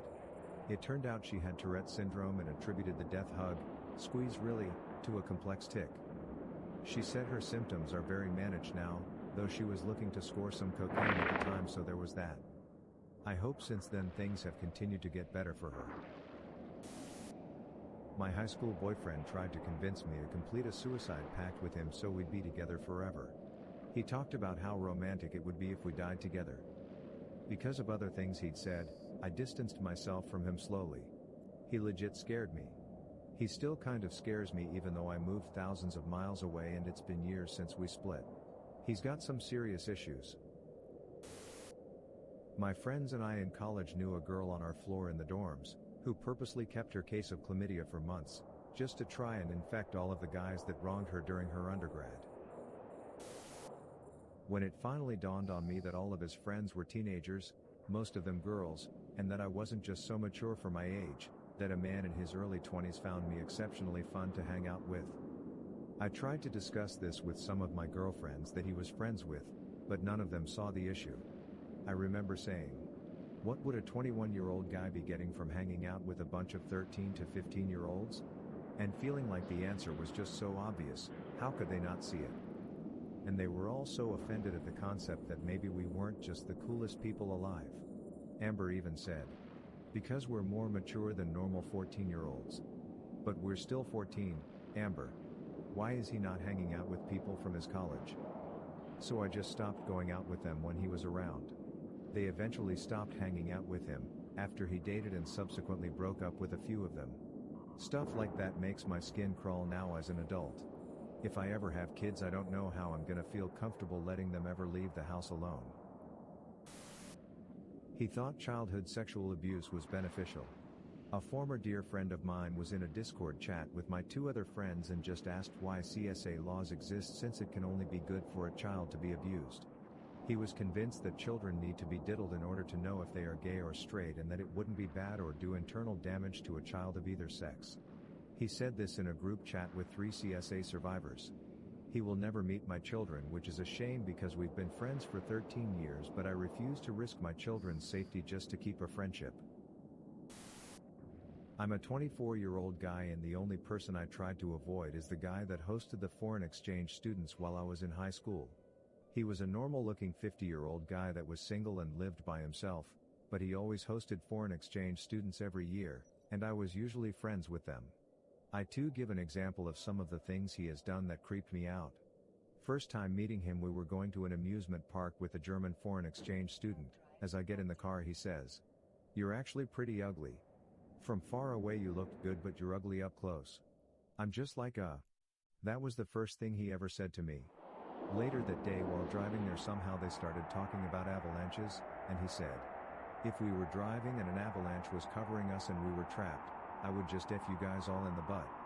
If I knew we were going to die, I would hold each of you down and F each of you in the butt. It was me, the German guy, and a girl all around 16 years old.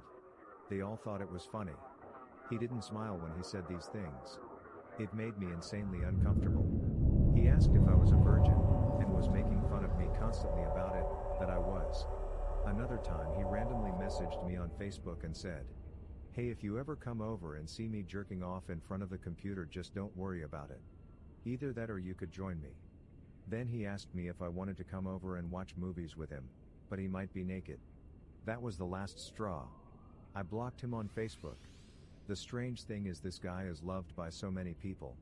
A lot of the parents at the school I went to loved him, and the teachers, and he was friends with a ton of people from my high school on Facebook.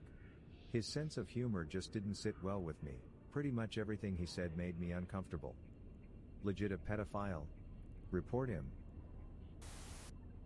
Creepy Larry, not his name. Holy crap.